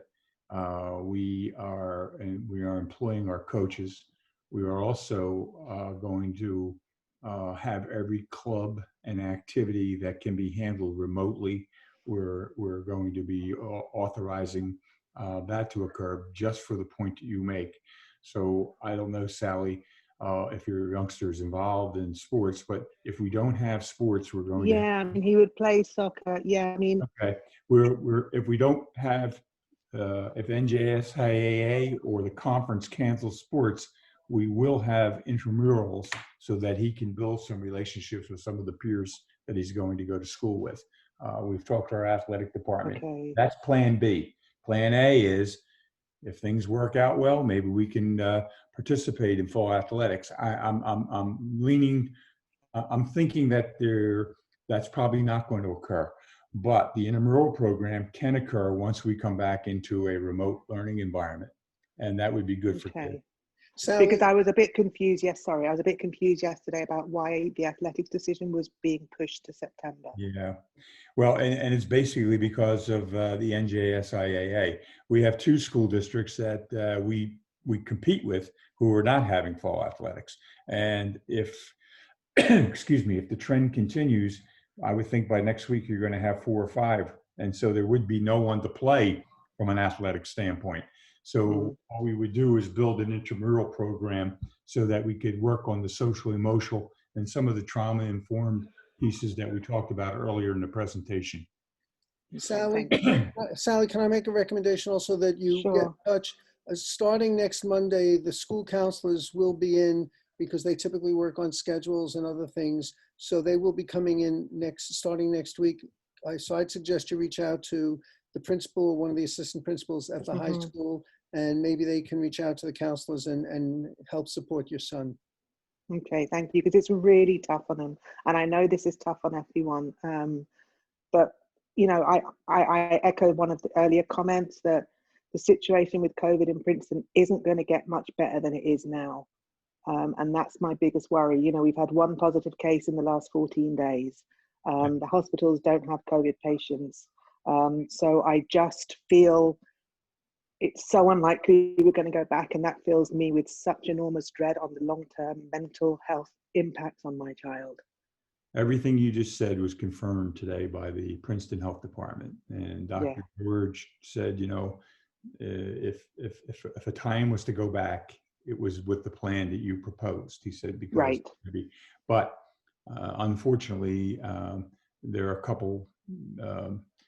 There are a couple issues that I cannot resolve at the moment. So that's the reason why we are remote. No, I mean, I understand that. And I know, you know, I've heard it all. However, I do think that, you know, if we don't go back as we planned, it's very unlikely. And I'd hate to say that. Well, I'm hoping that for once. I hope I'm wrong. Yeah, I hope you're wrong for once, but yeah. But let's see what happens. Thank you for your comments. Thank you. Purnima?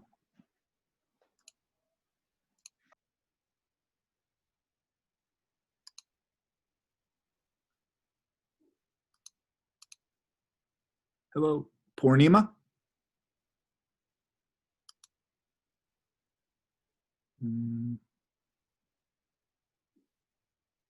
We'll go to the next, Rob Tangent. Yeah, thank you. Rob Tangent.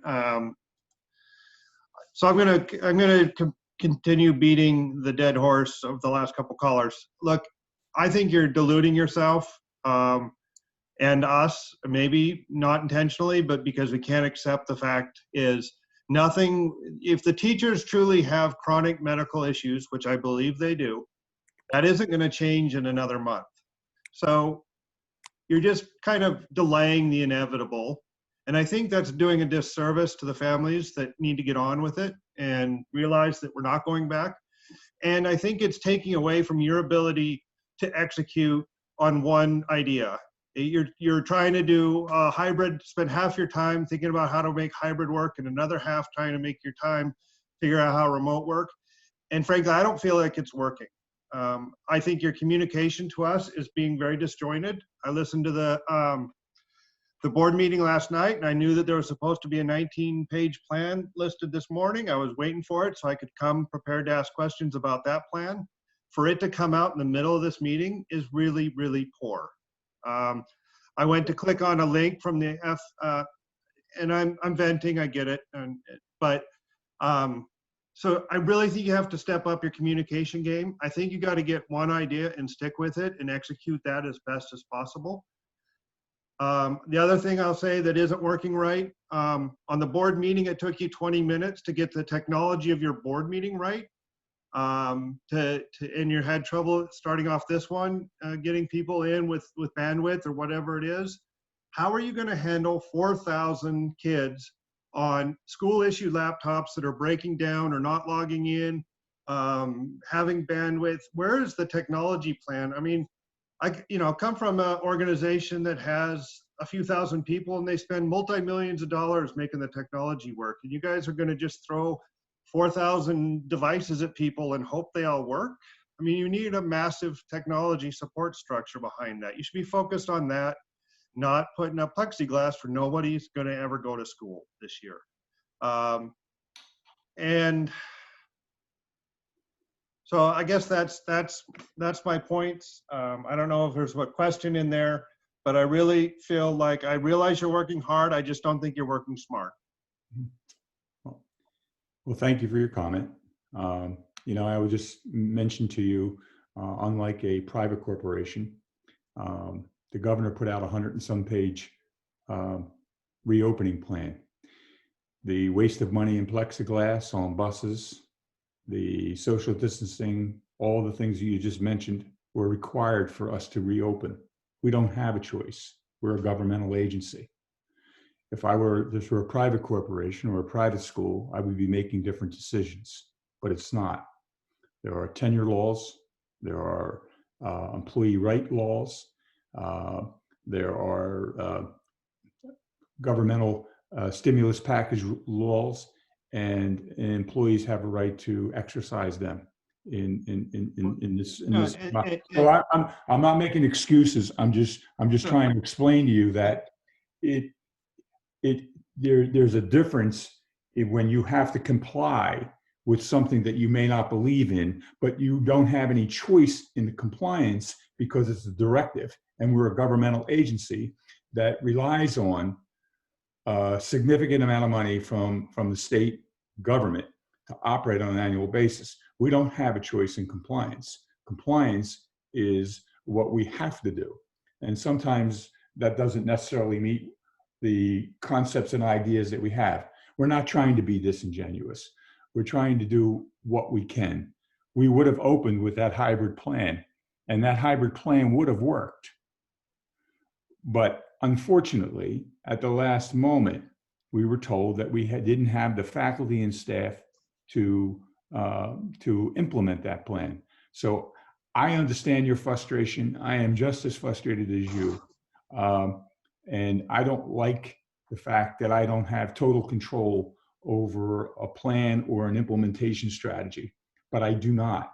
Unfortunately, that I'm a quasi-governmental employee, and I have to take direction from the governor. I can't say to him, I'm not going to waste my time with your entry plan because it's not going to happen.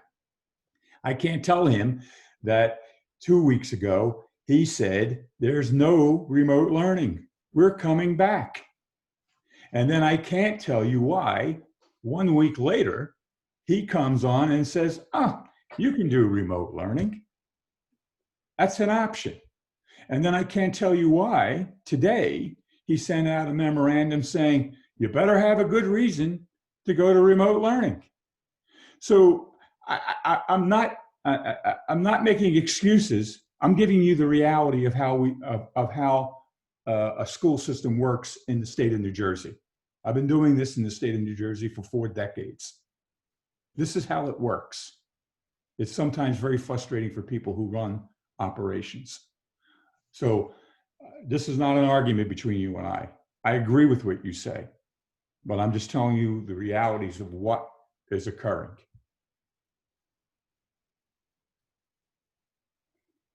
Thank you. Thank you, Rob. Yeah, thank you. Nordine?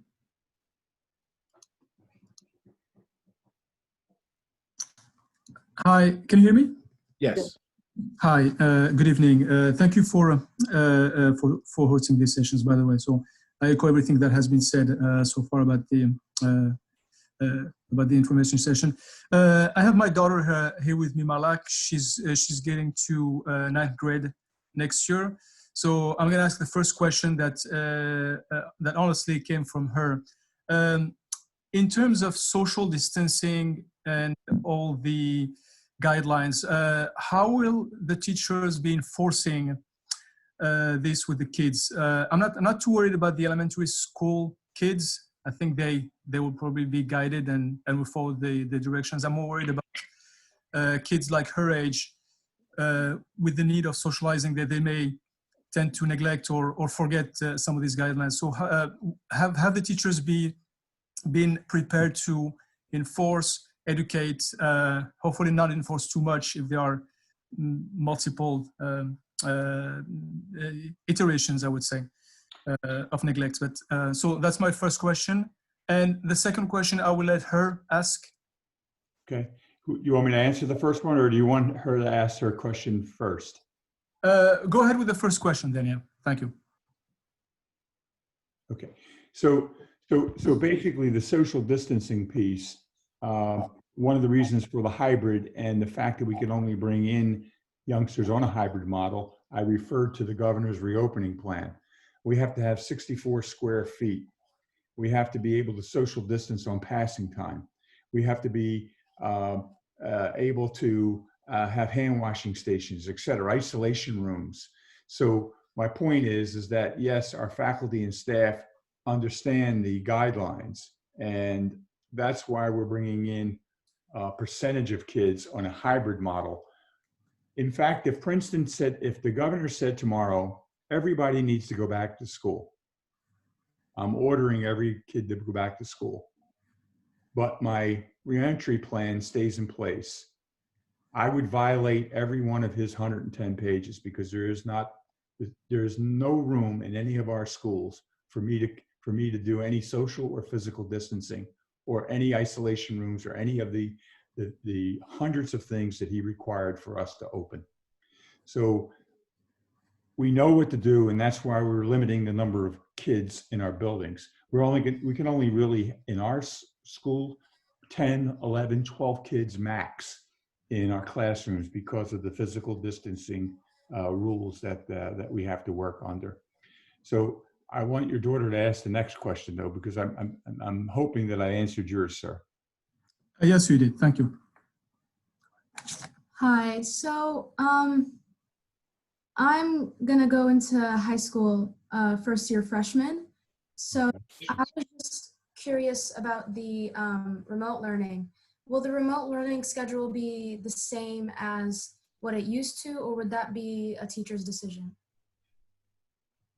So you're talking about, for example, now you're filling out your schedule, and therefore you will have an academic schedule. You will be instructed in that academic schedule. It'll be a little different than if you were live, but you will still you will still have the academic choices that you choose, and they will be, the instruction will be based on an A, B, C, D, E day. And maybe you're not familiar with that because you haven't been to high school yet, but they have a rotating schedule of how classes are being offered every single day.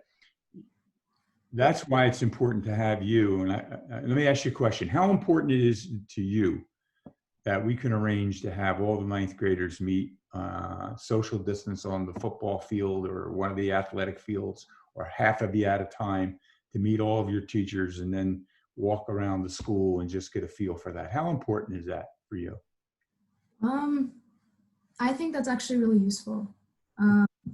Would you feel more comfortable as a ninth grader going in and seeing your schedule and meeting those teachers in person and having the ability to say hello? Would that make you feel more comfortable? Yeah, that would. And that's what we're going to attempt to do for our 6th and 9th graders who are new to those facilities. So did I answer your question, or are you still, did I not do a good job? Please, if I didn't. No, that was a great explanation. Thank you. Okay. Well, I'd like to have you in my class. Oh, there you go. Thank you again. Thanks. Thank you. Mio?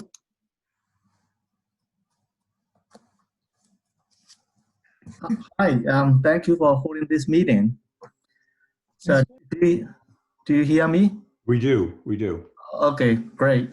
Thank you. I would like to comment one thing, and probably I have 2 questions. One comment is that we have the 3 different type of the school: elementary, middle, and high school. And they have a different set of the requirement, because elementary, we might need the kid to be more interactive with the teacher and less screen time, because screen time is basically bad for the kid. But for the high school, I think they are fine. I mean, they watch or on the computer all the day. And I know because I take the class online, and the classes are like a in-person interaction. So they are very good. I mean, if you can talk, ask, teacher can talk, they are almost the same as like sitting in the classroom. That's not much different, and it's very, very beneficial. And I think you call that one a synchronous learning, right? Correct. Right. So my question is that then, okay. So first of all, I skimmed your 19 pages, and I noticed that one of the instructions is that to minimize the screen time as much as possible. I think that may have the negative effect on the high school student, because I mean, asynchronous may not be the same as asynchronous. In my opinion, they are not. It's like an online learning versus the learning in the university. They are not the same. That everybody knows for the last decade. So my question, because my son is going to the high school this year, and first question is, what is the percentage of these synchronous learning in the hybrid and remote? Is that like a 60%, 80% should be synchronous, the rest 20 should be asynchronous? I mean, the time spent on that one, because that would really make a difference. And second thing is there like any technological or any hurdle financially about like making the remote or hybrid person to be synchronous with a live classroom? Would it be possible? What are the challenges? Bob, do you want to respond to that? So in the high school, a lot of the teachers at the high school have been migrating towards what's called a flipped classroom, where they've actually provided resources for kids to read and interact with at home, and then they've used the time in school. The schedule that's set up for the high school would be an hour for each class, so that they can interact about the information they've learned. In other words, the teacher's not necessarily teaching it directly to them. They're watching videos. A lot of people using some Khan Academy, if you know what that is, some of their videos and so forth. So the kids are learning at home. They're receiving the instruction asynchronously, if you will, at home. And then the synchronous part is when they get to school, the teacher's interacting with the kids, finding out what they know, finding out what misconceptions they have, having them interact with each other, expressing opinions in terms of classes that may have social studies classes where they may have to debate issues and so forth. So the high school classes, a lot of them are actually a combination of asynchronous and synchronous, but they will get an hour of synchronous learning every day. On the E day, they'll be doing periods 1, 3, 5, and 7, an hour apiece. And on the F day, which is the second day, they'll be doing periods 2, 4, 6, and 8, whatever subjects they have in those classes. And again, that's 4 hours of synchronous learning, but they'll be doing at home a bunch of asynchronous learning. So my next question is that I think in the winter time, if these pandemic, I mean, before the vaccine, if pandemic is really bad, we do not know, because given the situation, it might pop up again. In that case, we have to move all remote, I guess, that as what was come to worst. What would be what is a barrier to mandatory all the remote learning to be asynchronous learning? Is a particular reason for that, especially for the high schooler? So I think his question is, if we had to go to a total remote learning because of an increase in the virus spike and it closed down school for a year, would most of the learning be synchronous? Well, I guess that would depend on whether or not teachers. Are you talking about teachers being in the actual building doing synchronous learning to the youngsters who are remote? Not has to be in the building. I mean, teacher at home, but okay. I wanted to make sure. I meant to make sure that I understood that. So yeah, I mean, the synchronous learning, if we had to be all remote, you know, the kids have the proper devices now. They're brand new devices. There is enough connectivity. So there shouldn't be any reason why there couldn't be significant amount of synchronous learning. In fact, that will be required. We're not going to have all asynchronous learning. There has to be synchronous learning. I mean, remote learning should mirror what we do in the classroom as much as possible when we were teaching live. Teachers should be engaging kids face-to-face in synchronous learning. They should be providing some asynchronous kinds of materials, as Dr. Ginsberg indicated. But it should mirror pretty much what we do live in the classroom. Yeah, that would be fantastic. In that case, most people will choose, I believe, the remote learning, because synchronous will be the same as a live. Then for the high schooler, that would be the case. Yes, I mean, and it's easier to do at the secondary level than it is at the elementary level, because you have the attention spans of youngsters, the interdisciplinary nature of an elementary school. And Princeton has another issue or variable, I should call it, is the dual immersion piece, because that takes a little bit more coordination, and that's a little harder to do on a remote basis than it would be live. So yeah, I mean, it should mirror regular instruction. It shouldn't be significantly different. Thank you very much. You're welcome. Elon?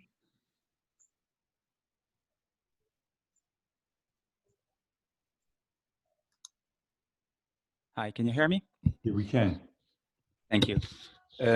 First of all, I'd like to applaud the amazing work that you're doing in planning under such impossible situations. I know from friends in other places how wrong it can go, and I know it's never perfect, but you're doing an amazing job. Thank you very much. Oh, you're welcome. There are two questions I wanted to ask. First, nobody's talking about testing. And clearly, if there was a lot of testing being done on a regular basis with quick results, we would be able to get back to in-person learning, and people will not fear that. Now, it's been already many months since the pandemic started, and I'm asking, what is PPS doing in order to be able to do these testings? Well, I can tell you that today I had a conversation because there was a gentleman last night at our board meeting, Dr. Yang, who had indicated he was talking about the cases and so forth and so on. And he was talking about, and he made mention of pool testing. And I talked to an epidemiologist today and a health official and asked him about pool testing. And what they both said to me, that if you're not going to do the testing every 3 to 7 days, and you're not going to do, in other words, at JP, for example, 400 kids and staff every 3 to 7 days, then pool testing doesn't really work. But it does work when you have a low transmission rate and you do it every 3 to 7 days. Now, what he recommended to me is that, it's very expensive to do that. So we're going to have to find out if that's something that would make teachers comfortable in coming back. Then we may want to take a look at that. But he also mentioned something that's very interesting. Princeton University, I don't know if you've read about it, they purchased thousands of tests in anticipation of youngsters coming back to their campus. Now, they are not having youngsters come to their campus. And I'm going to email a contact at Princeton University tomorrow to see whether or not we could be part of what that pool testing and whether or not what the costs are, and then I'll bring it to the Board of Education. But I agree with you. I'm hoping that the saliva test that Yale just approved, and I'm wondering, and I don't know, whatever happened to the Rutgers test that was so promising 4 months ago, which was supposed to be a 5 or 6 minute rapid test, which would be inexpensive. If school districts are going to engage in testing. The other thing that I was going to do is tomorrow's not Friday, Friday morning, I'm online with all the county superintendents. And I was wondering whether or not if that is something, since most of us are remote now, because we all have a number of staff that have underlying conditions, maybe we could do something on a county-wide basis and share the cost to where we could do some rapid testing in Mercer County. If that would, I would like that for myself. I'm concerned. There's a risk factor for me. So anything we could do to eliminate risk factors for people like Dr. Ginsburg and I is a good thing. So we would be looking at, I would be happy to do that. I don't know if that answers your question, but we're looking into these options as a possible way of building confidence and having our people come back to work. Yeah, it partially answers it. I actually sent an email when you sent a request to send comments and questions about a month ago. I mentioned pool testing back then. And indeed, pool testing works only if the number or the percentage of positive results is very low, which is probably the case right now. And then you can maintain that low percentage. So yeah, if you are, and going back to the gentleman who talked earlier and said that he doesn't think we're going to be back to learning before the end of the year, I think we can, but if and only if we start doing aggressive testing across the board. My second question is about related to the trauma issue. When are we going to get results or answers about requests for changing cohorts? My rising 11th grader is extremely anxious about being in a cohort where she knows no one because all of her friends are in the other cohort. And they've already established a cohort, is what you're saying? The cohorts have been established based on the first letter of the last name. Of the alphabet, okay. And our last name starts with an A, so we are clearly, all my kids clearly are in the A cohort. So, yes. so your question is, I'm sorry.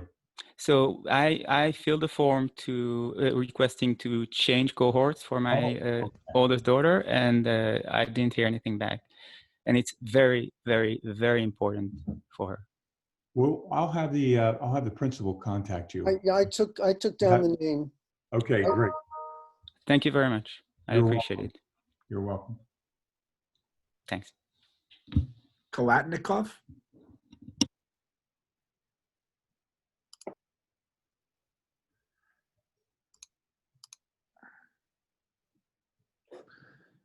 Kalatnikov? Yes, to unmute. Good evening. Can you hear me? We can. My name is Felix Kalatnikov, and I'm the father of a girl who will be entering kindergarten at Community Park in September. And I have several questions about the dual language immersion program.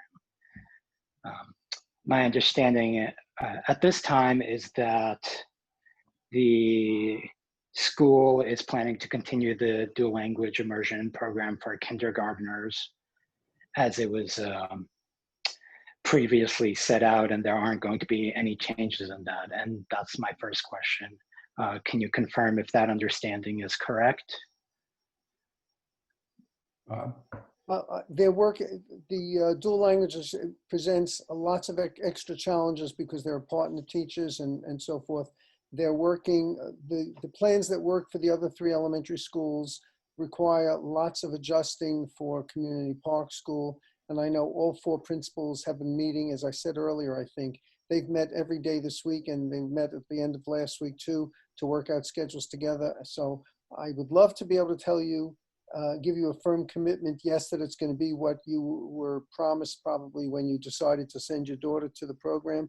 I can't guarantee that yet. Thank you. My next question is,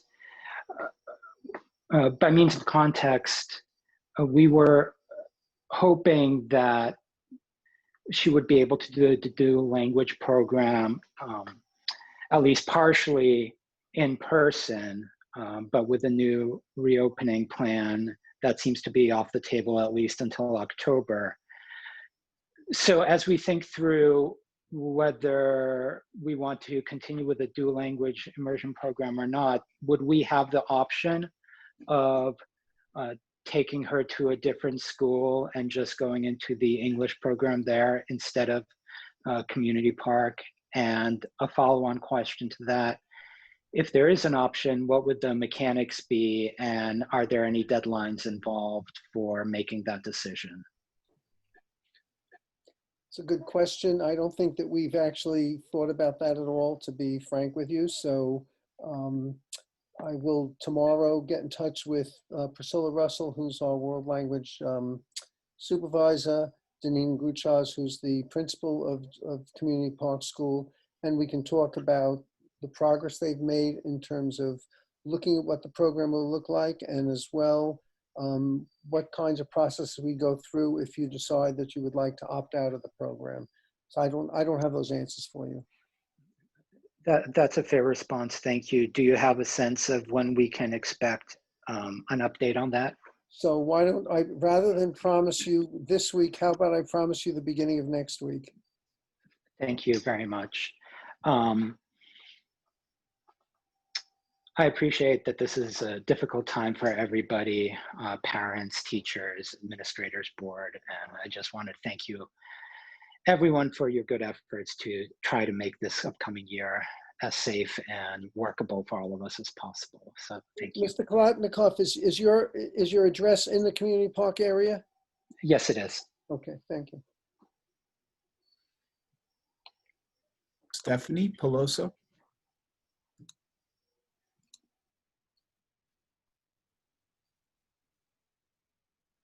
Hi, Stephanie. Can you hear us? Hello? We can hear you. Oh, hi. Ditto all the appreciation in this totally crazy, unprecedented time. I have two of my kids still at the high school. And one of the major problems I felt that we had last year with, obviously the abrupt change. My daughter is not the most outgoing in terms of reaching out to her teachers when she had issues, and she started floundering, reaching out to her friends or whatever. And in the end, we got through it and convincing her to get in touch with her teachers. And I think one of her biggest fears is that she won't know her teachers. At least at the when this happened, she had been in the classroom with them for a semester and a half. And so akin to what you were talking about, the meet and greets for the little kids and the introduction for the 6th graders and the 9th graders, and then also coupled with, obviously, we're not going to be having back to school night for the parents to be able to meet the teachers. I'm wondering if there's going to be an opportunity for the kids to have either small group or one-on-one meetings with their teachers just as introduction, even if it's just outside for 5 minutes, 6 feet apart with masks on. When we talked about this with the leadership of the teachers union, they were in favor of it. And we will attempt to have as many meet and greets as possible, because we think what you just described and other parents have indicated to us, this is really an important part of this whole process, and for the social and emotional well-being of our kids. So we'll work with the teachers union, and we will attempt to have as many meet and greets at all grade levels that we possibly can with the teachers that we will have who are willing to do that. And as I said, the teachers union leadership, I think there were 30 people on that call. There wasn't one who objected to it. So I'm sure that we will be able to accomplish that meet and greet for the majority of our kids. And Stephanie, we haven't canceled back to school nights. We're just not sure what structure or what it'll look like. Okay. And then on the new Compass system, I understand at the high school level, we want our kids to start being completely independent, but at the same time, being home and not in front of their teachers every day, they need a lot of gentle reminders. Are the parents really going to have access? Because in the past, it's been, not super transparent for the parents, the curriculum and the, what the syllabus is and when things are due. And I'm just wondering if that's going to be more transparent for the kids, even at the higher level. You will, in Canvas, you will have a dashboard. So you will be able to see every subject that your child or children are taking. You will be able to click on it. You will be able to see all of their assignments. You will not be able to see what your child has submitted. You will not be able to see assessments, but you will be able to see the description of an assignment, due dates, all of that information. And whether the child did submit it. Correct. Right. And it doesn't preclude teachers from having their own rubrics up there. Am I right, Krista? Correct. Okay. So based on that, you will probably have a better opportunity to be engaged with your youngsters learning under Canvas than you probably did in the other system. Okay, great. Thank you. And again, thanks. I know you're all working way overtime. Thank you. Thank you. Eunice Wong. Hello? Yes, you're on. Hi. I just wanted to say thank you. I know you're all in an impossible situation here, and I really appreciate all the work you've put into this planning. And I just want to speak up for the parents who feel that this is a really good decision and very happy about this. I just feel that given the science, it's showing that, remote learning is the lowest rate of transmission. Anyway, I have 3 questions. No, I have 2 questions. So I know that there are some parents pushing for outdoor learning, like with tents and stuff. And before the pandemic, school security was a huge question. So how are you going to protect students who are outside learning under tents? And my other question is whether parents will be notified if any students or teachers contract COVID. We will follow the Princeton Health protocol. So whatever protocol and how they would communicate a COVID case in any other situation like they do now with contact tracing, we will follow those rules and we will follow their guidance. So however that plays out, we'll do that. To your question with regard to security, that is an issue. A lot of school districts have SRO officers. Princeton does not. If we were to use outside tents, we would work with the Princeton Police Department to increase patrols at our schools during the hours of operation so that we could maintain that safety, because you are right. Having kids outside with all the security issues that are in our country in the last few years and school issues, that is an important part of that. But since we do not have SRO officers assigned to each building, we would work with the Princeton Police Department and hopefully they would increase patrols. And what I'm told is that they are very responsive to the schools, so that should not be an issue. And I know Dr. Ginsburg's been working with them on traffic because we believe that more and more people will be driving their kids to school when we do open in a hybrid. And therefore, we're asking them to assist with traffic and safety for our kids because of the increased number of vehicles that will be in the school area. Right, great. Thank you very much. Thank you. Gina Kajawi? That was perfect pronunciation, Matt. Thank you. Hi, everybody. And it's been a long couple of hours, I'm sure, for you all. So thank you for this and for all the thoughtfulness that has gone into the planning. I have a question about the class formation. I have a daughter who will be in 6th grade at the middle school, and my son is a rising 3rd grader at Littlebrook. So for the class formation, if we decide we want our kids to be hybrid, will they start the school year with the class of other students who will be hybrid, and then they will be in the same class together, same cohort when they're in the school? Does that question make sense? So are the classes going to look the same remotely as they will for the kids who are going to be hybrid? I'm assuming that's the way they will organize it because it would make sense for the youngsters. So that's probably the way they would organize it. But we'll get back to you with the principals because they're the ones who be actually doing that work. Okay, and then I was just taking a look at the plan, the table schedule for the middle schoolers, which I haven't obviously spent a lot of time with it, but it is confusing. When we have our orientation for the school, will they explain the schedule and how it works? And yes, yes. Yes, we had Jason on an earlier call today, the principal, explaining to faculty and staff the middle school design, and he will be doing that for parents. Okay, and then last question.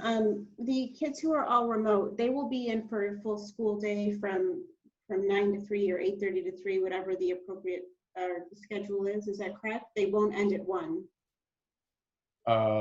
They probably will end at 1 so that their teachers could do the same thing that our teachers in the remote cohorts would be doing. And that would be planning, and that would be contacting individual students and making parent contacts. So yes, it probably would be the same amount of instructional hours, whether they're remote or in a hybrid model. Okay, thank you. You're welcome. Shin Hao?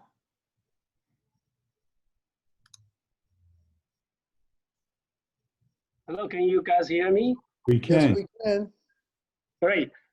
First of all, like many parents, personally, I want to express my appreciation and thanks for you guys and many other teachers that their hard work.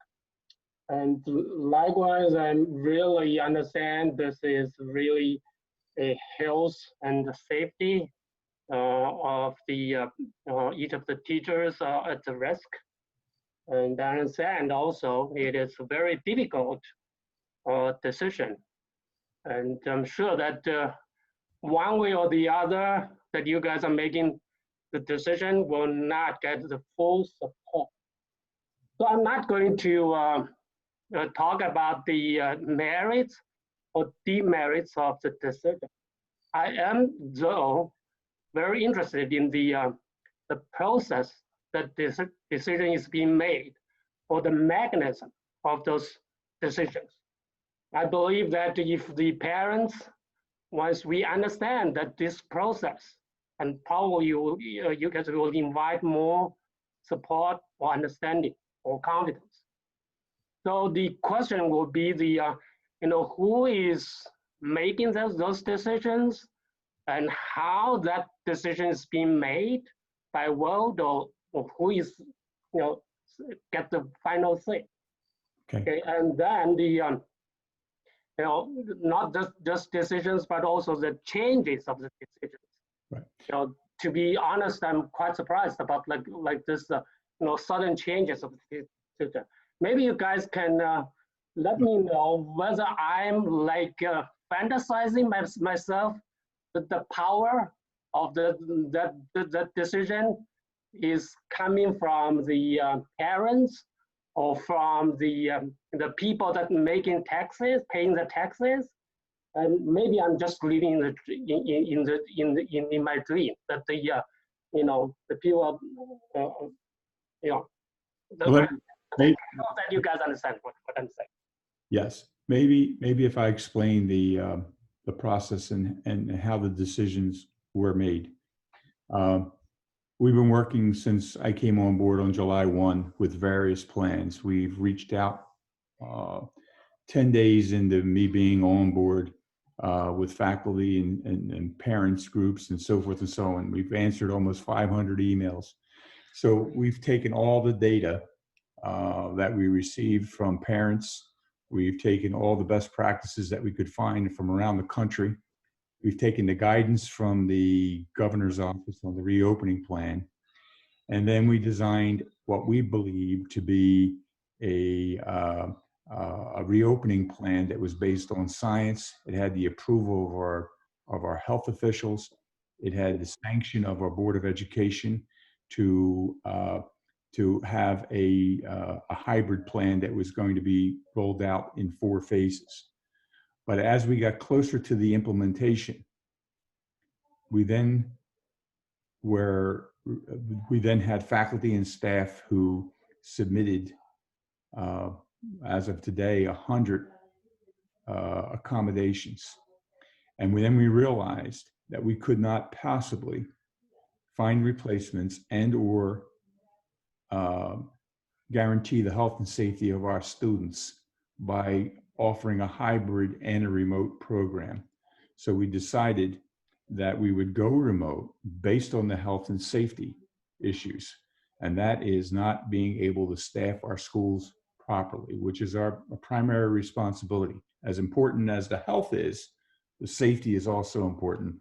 We cannot have 100 substitutes, 40 new staff members that we just hired, and put them into schools in a pandemic and feel comfortable about the safety of our kids. And that's our primary responsibility. So based on that, based on all these factors, I recommended to the Board of Education that we go remote until October 12th. And hopefully with testing, with low transmission rates, with the ability to have our faculty interact with health officials, that on October 12th, we can come back to some sort of a hybrid model because our transmission rates are low. So I don't know if I've thoroughly answered your question, but I wanted to give you it wasn't, oh, we're going to do this today and we're going to do this tomorrow. We had a full plan in place. And unfortunately, we just couldn't staff that plan. And it wasn't that we didn't do any pre-planning. We had people reach out to individuals to make sure that they were on board with our preliminary plans. Yeah, The condition. I really appreciate your explanation. I appreciate your guys' work, and I trust you guys are doing your best. And there's a lot of people that says it's a really very difficult situation, difficult decision to make. I just, I mean, I'm one of the parents. I just beg you. I do not, again, I do not know, I do have my personal opinion, but I do not want to, make judgments that whether one decision is better than the other. But I do beg as a parents, beg you guys, with your integrity, you make decisions in line with the parents. And actually, it's just not just the parents, the young people, and also the future of this country, right? They're the young people. They represent the future of the country. We do not want to sacrifice their future, and that's sacrifice of the future of the country. I couldn't agree with you more. I understand what you're saying. Thank you very much. Thank You're you. welcome. Pamela Strum.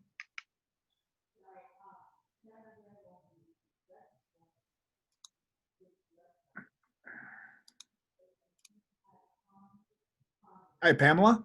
You have to unmute yourself, Pamela. Hi, how are you doing? We're Thank doing you well, for thank allowing us this time to ask questions.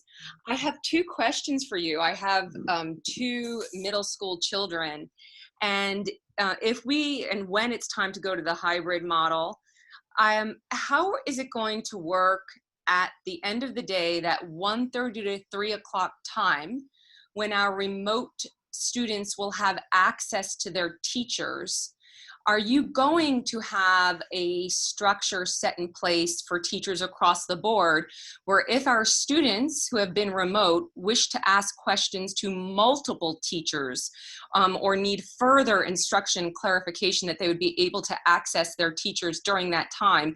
And do you have a system in place for that, or is that still being worked out? The middle school has a schedule worked out for which teachers will be available when each afternoon, and which teachers will be getting in touch with kids. There'll be a formal schedule. Okay, so the students would possibly get on and off calls with their teachers during that time? That's one of the options, right? The kids could either call or the teachers could call them. That's among the options. There are other options as well, but that's to answer directly your question. Okay, and so I suppose that's going to be more determined. You were saying there are other options at a future date. Yeah, the high school has already created a schedule of which departments would be, teachers in which departments would be available at what times. The middle school is working on that kind of schedule right now. Okay, thank you. A second question, are there going to be EP classes? Yes. Okay. Thank you so much, and thank you for allowing us this time. You're welcome.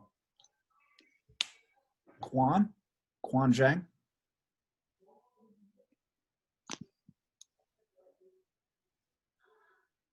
Hi, Quan. I'll just leave it change. Okay. Thank you very much for organizing such a meeting. Can you hear me? Raise the volume a little bit. We can now. Okay, good. Oh, yeah. Yeah, we can hear you. Yeah. Thank you very much for organizing such a meeting. Yeah, actually, what I'm concerned most is the quality of the learning, remote learning. The quality of the learning. Yeah, actually, no, I'm not worried about the technology. And actually, right now, technology for the remote learning is excellent. And the quality of the remote learning can be as good as in the classroom. But it did happen last semester. My daughter is going to the 7th grade in GW.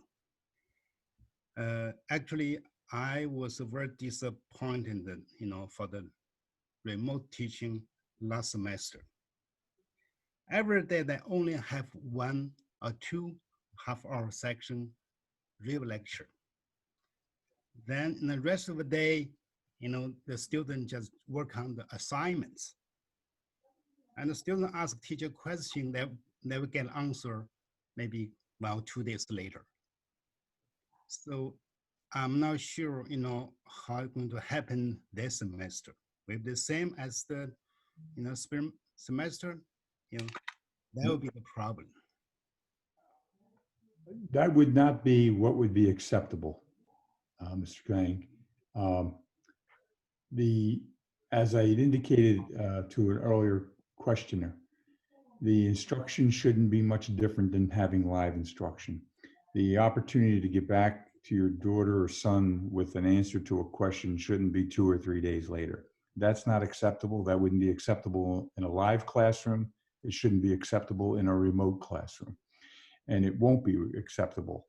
So I think when you see the instruction that occurs and the quality assurances that we're putting in place, the remote learning opportunities for the youngsters will be significantly better than they were in the spring. They have to be. Great. So, if you were happy, for example, pre-COVID with the instruction that your youngster was receiving at the middle school, Yeah, sure. then you should be just as happy with the instruction that they receive this year, whether it be remote or hybrid. That instruction shouldn't be significantly different. Okay, that would be great. That's what I'm concerned. Yeah, thank you very much. Oh, you're welcome. Thank you. We are starting.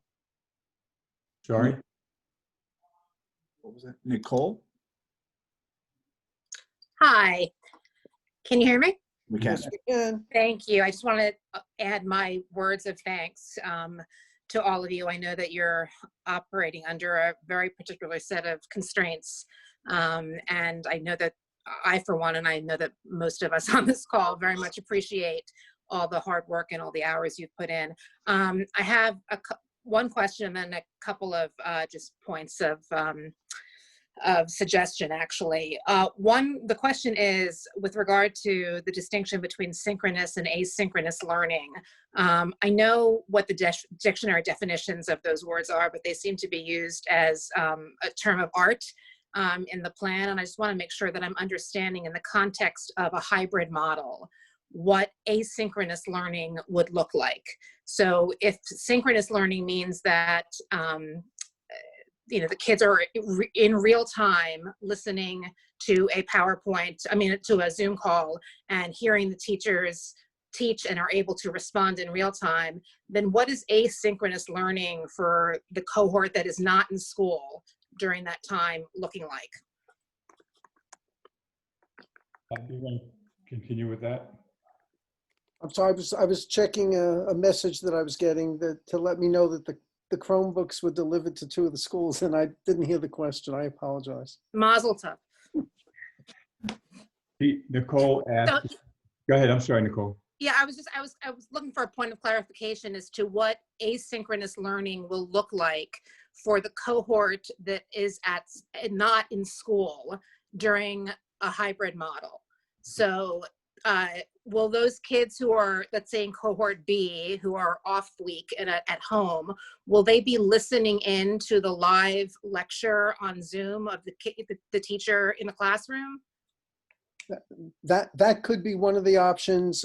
That's what the teachers are going to be working on from September 8th through the 11th, working on what those options will be, what those lessons will look like. It's probably going to be a combination of a whole bunch of things, including the teachers might be presenting a lesson to their class, taping, videoing it, and then sending it to the kids later on, or they might be live, except for the fact that we don't have cameras in the classroom, so it would be difficult. They'd hear the teacher, but unless the teacher stands in front of his or her computer, it would be difficult to actually videotape the teacher. So the teachers are looking at a whole bunch of models of how they can share information. And as I said, some of the information they'll do may be a bunch of online programs that content supervisors have ordered for the youngsters, so that in fact there will be forward structured learning for them to do, and the teachers then will be checking with them in the afternoon to ensure that they understood what was going on. So they'll have direct interaction with their teachers. Some of the time during when they're doing live hybrid learning with the in-person kids, but much of it would be after school, starting at 1 o'clock or whatever the time frame is. I see. Okay, thank you. And then I just wanted to refer back to an earlier speaker's comment about executive functioning challenges. And I'm heartened to know that teachers will be going through some kind of a training program to both help identify kids who are struggling with executive functioning challenges, and hopefully have on hand some pointers to help those kids. I'm actually wondering if the district can go a step further than that and affirmatively provide some kind of executive functioning tutorial or lesson or series of lessons for kids. I know that I have a middle schooler who's entering 7th grade, and one of the biggest challenges in the spring was the executive functioning aspect of it. And that was, of course, exacerbated by the issues with Power School and the different platforms that different teachers were using and the many different balls that the kids were required to juggle simultaneously. I'm hoping that with Canvas, some of that will be alleviated. But if it's at all possible to recognize that this is a group of kids, especially in middle school, who are just starting to hone those very important skills, and to somehow acknowledge that in a remote forum, it's even more difficult to establish that skill set.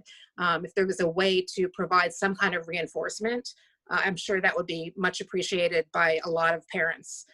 So that I just put that out there as a potential recommendation. And then finally, with regard to extracurricular activities, I know that there's a lot of emphasis being placed on sports, and I just want to advocate for parents of kids who are more visual and performance arts inclined, that hopefully there will be some extracurricular activities, after school clubs, things like drama, since the musical, ball play obviously can't happen, but hopefully there will be some opportunities in a virtual forum for kids to have that creative outlet that is so important for so many of them.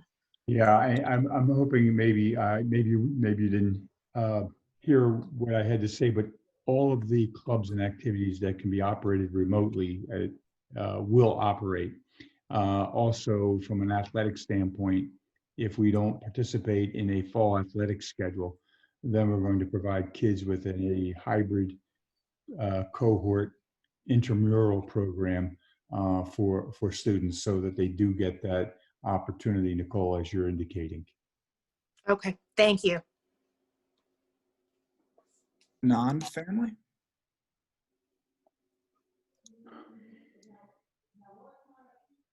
Hello, can you hear me? Yes, we Yes, can. we can. Hi, my name is Indu, and thank you so much. I know it's been a long evening for all of you, and we are all gratified with all the efforts you're putting in, and it's not an easy one, definitely.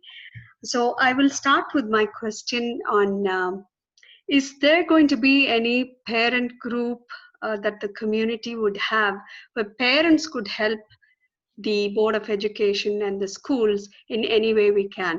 It's just an offering. There would be parents like, me and my husband who would like to offer some help here. And I just wanted to know if there would be anything set up like that. Can you get that one? I'm sorry. Yeah, sure. So there are parents who have been helping us already. We've had 2 parents who have survey backgrounds who helped us create the surveys for parents. We had a parent, his wife was on earlier today, who actually owns some urgent care places, who has offered to help us with testing if it comes to that, if we need some support with testing. I mean, he's not going to give it to us for free, but the point is he's going to work with us. So we're willing to take any help that anybody wants to give us. If you have ways to help us, by all means, please volunteer, let us know. The other thing is, actually, we're looking for ways to perhaps help set up support groups for parents as well. I had a parent reach out to me yesterday, and we were in touch, and so we spoke again today by email about possibly setting up some parent forums for parents to help each other in terms of resources, tutoring help, childcare help, setting up distance play groups and stuff like that. So any help that the community can offer us, we will take. Just shoot us an email, give us a call, whatever, and we'll find ways to accept your help in any way we can. And we thank you for it. Yeah, thank you for that. And I have another question regarding the spring sessions, and I think most of the parents did feel there was a learning gap across all of the schools' age groups.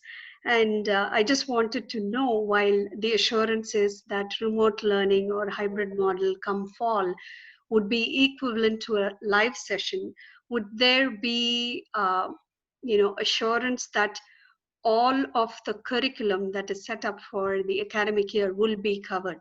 Because I know for the fact that last spring was a challenge for the teachers, and whatever they had planned on the lesson plan, they could not cover those. For example, if they had to cover 12 topics or 12 chapters in math, they could only do 10, and the students had to self-learn the remaining. And that would be something that is needed for the basics for the next following grades. So I just wanted to know, is there an assurance that the academic year plan would not have any shortfall? So one of the first things that the teachers are going to have to do this fall is actually lots of assessment, because exactly what you described, we're not sure exactly what the children learned and if they learned everything that we taught. So that's the first thing we have to do. Also, the board has hired two achievement coaches to work in the elementary schools to support teachers and kids who may have some shortfalls. So they'll be looking at data and working with teachers on how to reach and address the needs of kids who may have fallen behind in certain areas academically. And then again, we've got the counselors, child study team members, and so forth at the middle school, the high school, and the elementary school who can support that work too. But that is really a major issue, a major area that we need to focus on in terms of assessing where our kids are and continuing to assess them. And there is assessment built into the plans in terms of the teachers now. Now that every child will have a device, the teachers will be doing assessments so we can be sure that the youngsters are learning what we're expecting. Last spring, it was problematic for lots of reasons, including the fact that many kids either were sharing devices at home or didn't have devices and so forth. So we're hoping that that's going to be much more robust and rigorous this time. Okay. And I had a follow-up question. So when it comes to the high schoolers who are going to take AP courses, especially the science courses, which needs to have a lab component, how is that going to be incorporated with the remote learning if the choice is not going to be hybrid? Is there any other option that would be given where the students could just come in for lab session at the end of the day? I'm not sure how that will work completely remote. I'm not sure, is Rizla on this? Our science supervisor, I don't know if she's on this call because she'd be the best one to answer that question, but I don't know if she's here with us. I'll look, I'll see, I don't see her. So I will get that answer for you because that one's too specific for me to answer. Can you shoot me an email? Sure. With you, do you have my email address? I will look it up, sure. Okay, and I'll get the answer for you. Okay, Thank you. thank you. Jongbak?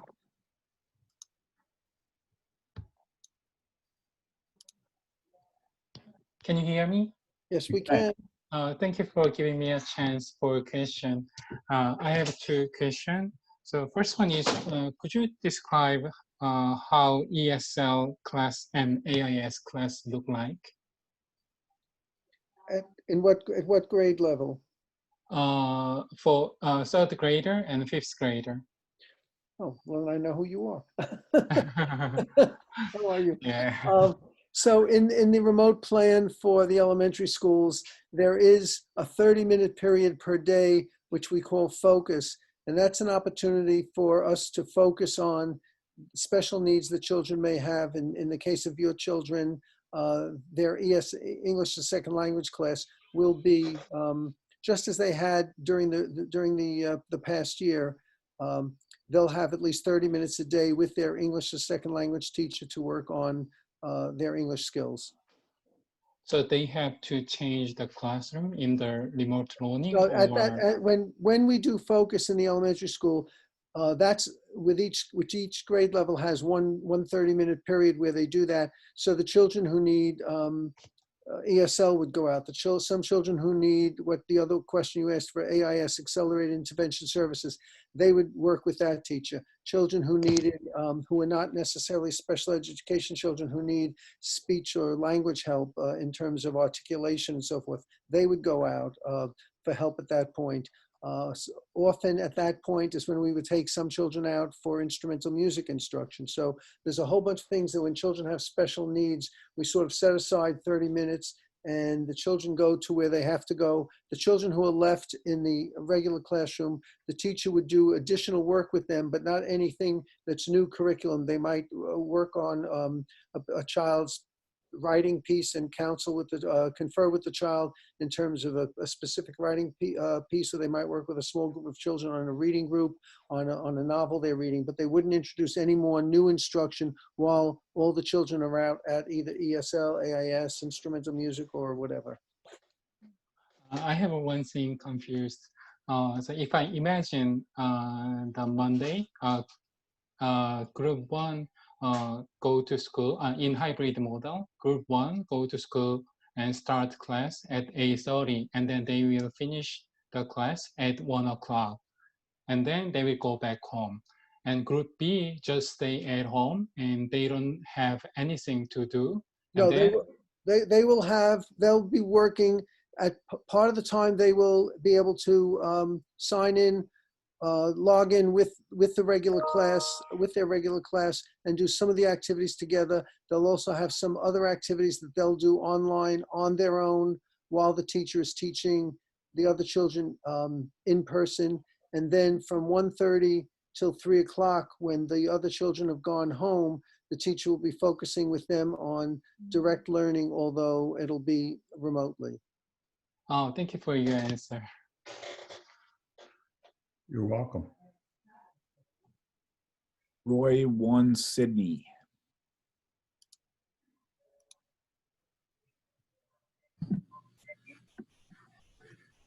Hi, can you hear me? Yes. Okay, thanks. Forgive me if it feels like you've answered this question. I know myself and a number of elementary parents included, I have 2 students at Lowbrook. We're still unclear. Will the elementary school students be learning from their teacher live, where the teacher is in the classroom and the students are watching the teacher live from home during at least this first month of all virtual? The teacher could be in the classroom. We've invited them, as Dr. Galasso said, to come and teach from their classrooms. They may not, though, be in the class. They may be home at their own home, teaching from their own home, but they will be teaching live during the time they're supposed to be engaged with the children. Okay, so it would be live teaching. Correct. Yeah, the site from which they're teaching will vary. Many teachers I know do want to come in and teach from their classrooms, and so some of that will happen. There are some teachers some of whom were the ones who actually were asking for accommodations to teach remotely for various reasons, who will likely stay home and teach from home. So they have that option, okay. And then just, I guess in terms of like, I know it's a little challenging to look forward beyond October or maybe even beyond next week, but what if in October our COVID numbers remain as low as they are, and yet a significant number of teachers are still unwilling to return to the school buildings? Like how do you proceed from there? Like, would it take a removal or a change of the executive order by the governor to make that shift, or what do you anticipate if that situation should arise? Well, there's a whole host of options. I mean, if it maintains itself at the low transmission rates and we're sitting in the same place we are today, And we haven't convinced teachers who have been in buildings now, teaching for almost a month, either in their classrooms or at home and visiting school buildings and seeing that there aren't any cases. And then some of the school districts in New Jersey who are going live, and maybe there's not any cases, we probably would be able to have enough staff to come in to do some of the hybrid model. And we'll have to play that by ear. As I indicated earlier, the secondary schools are a bigger issue than the elementary schools because they are certificate specific, and it's very difficult to build a live instructional methodology. So for example, if your youngster was taking Japanese and our Japanese teacher asked to work remotely, I wouldn't want to bring your youngster in to sit with a substitute in the classroom and have that teacher teach remotely and have the instruction come into the building. That wouldn't really make a lot of sense. So we'll have to take a look at who would be available, how many teachers are willing to come in, and what we and how we could rearrange it. I mean, there's a possibility that we could operate our elementary schools. There is a possibility that we could do that. So we may want to do that and keep our secondary schools on remote if we have to. So I don't want to speculate, because between now and October 12th, the governor could close all the schools, or he could order them all open. We're going to have to just wait and see. I know it's not a great answer, but it's an honest answer. No, I definitely appreciate how fluid this is for all of you. So, but that definitely clarifies a bit. Thank you so much for your response. You're welcome. Thank you. Danielle Rollman. Oh, Sophia Rollman's mom is next. Well, apparently I know someone on there. Okay, so can you hear me? Because I was. Yes, we can. Okay, great.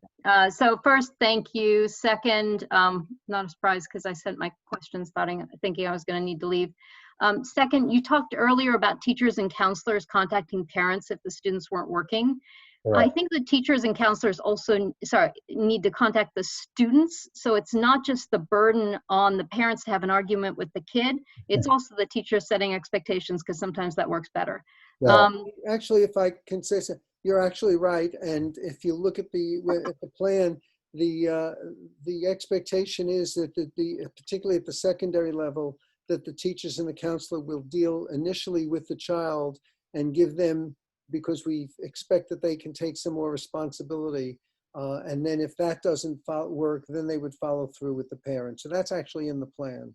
Great. Mine's at the elementary level. And when I say we need to turn off the lights because the electricity, we want to save electricity. And then 2 years later, she comes home and says, oh, my teacher says we need to turn off the lights to save electricity. I'm like, yep, said that 2 years ago. Glad you're doing it now. It works better when it's not always the same person having the same discussions. You're correct. We've all had that experience, Danielle. Okay, great. So if that could also happen at the elementary level, at least for my kid, that would be great. Second, you mentioned in Canvas that that we won't be able to see what the child submits or the assessment. That was how in the spring I could see whether she was working, whether she got feedback that told her why she got one grade versus another, and I could see what was being done and with how much effort. So I think elementary parents should be able to see, even if you want to give high school students more responsibility. And maybe that just means I'm going to figure out what her idea is, but I do think that at the elementary school level, it is helpful. Well, I think one of the big concerns at the parent level is with assessments and things like that, not making assessment questions public. And so that's why the students can see it, but anybody who doesn't have a student account or a teacher account can't see the assessment, so it can't be shared. But what about, Krista, what about after the assessment's been given to I know there's a math teacher has already given the assessment to the kids, and then the kids have their grades. Is there a reason why then the parent couldn't see what the assessment looks like? So it's not a setting on my part. It's part of the permissions that are set up, but I can look into the specifics of it to see if there is tiered permissions that we could assign. Okay, great. Super, thank you. And then two other things regarding the schedule. So thank you for posting the document. It looks like the schedule is slightly tweaked. I believe you said they were stopping at 1 p.m. and then they do homework afterwards. So I think our principal suggested that they go to school until 1, then they go home and they work until 3 p.m. and then they have homework afterwards. That's a full day of instruction, and they're already losing kind of an hour with the lunch, which granted maybe they received before. So are they working from 1 to 3 and then there's homework, or are they not? Yeah. Are we talking elementary school? Yes. Yes, they should be. There will be small groups.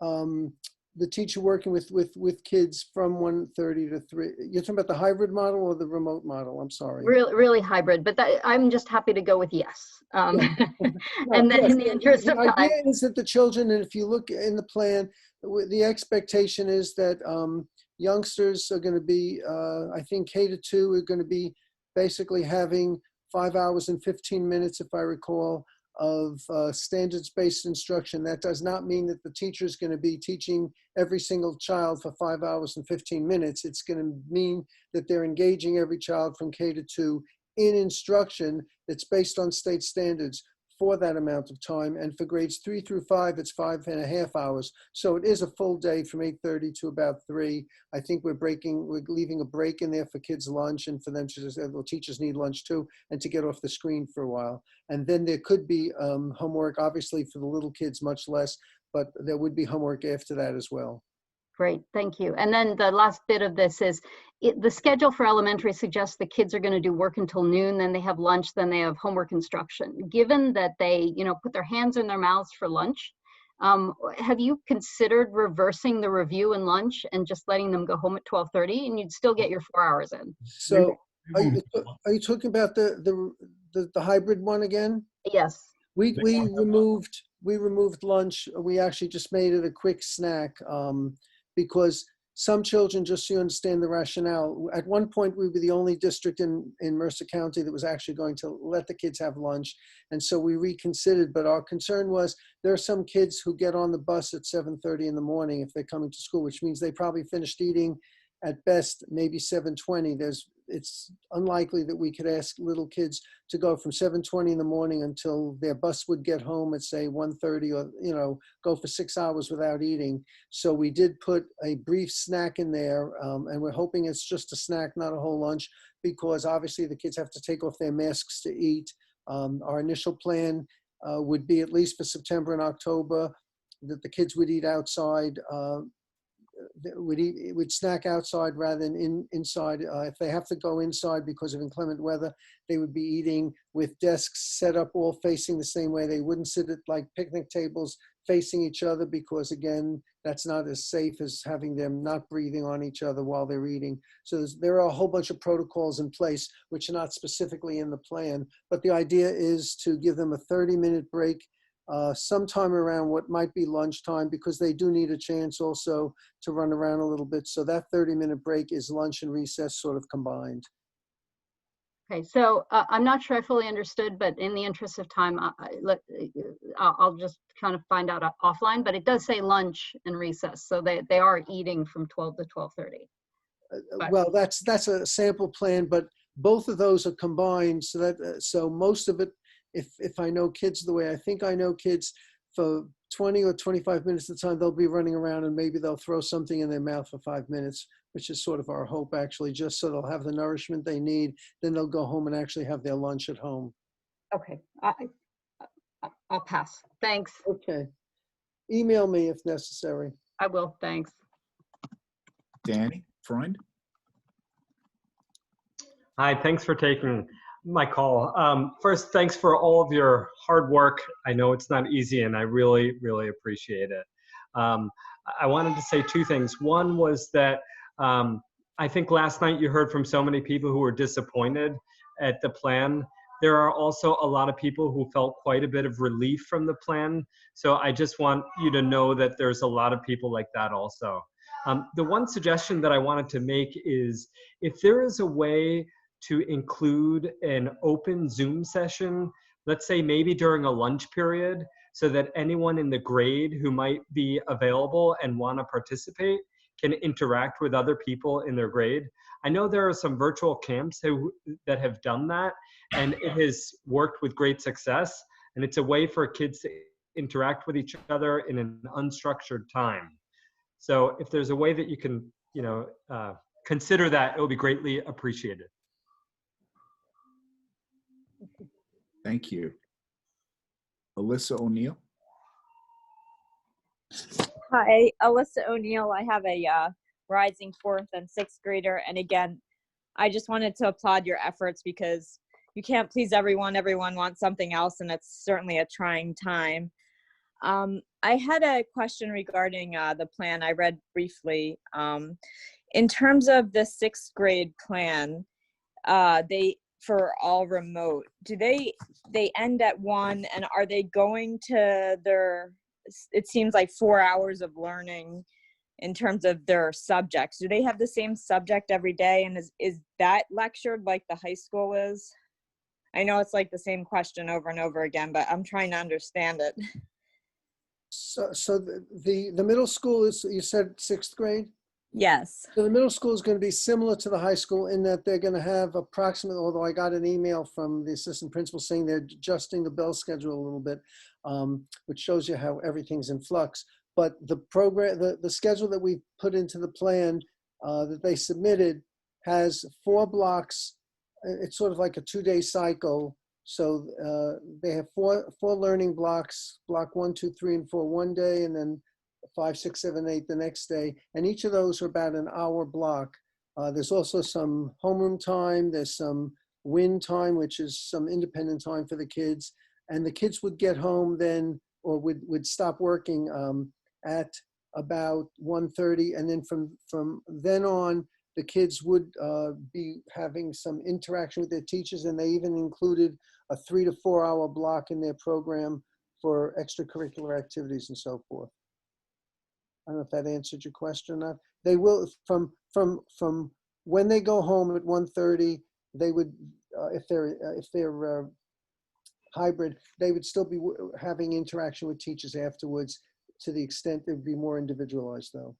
And if they're in the all remote, then it's, how does Let me find that schedule. that work? Yeah, that's the schedule where from 1:30 on, they would have interaction with teachers, but it wouldn't be in classes. It could possibly be in small groups. More likely, it would be one-on-one consultation with the teacher in terms of going over some work they did, responding to questions they have, and so forth.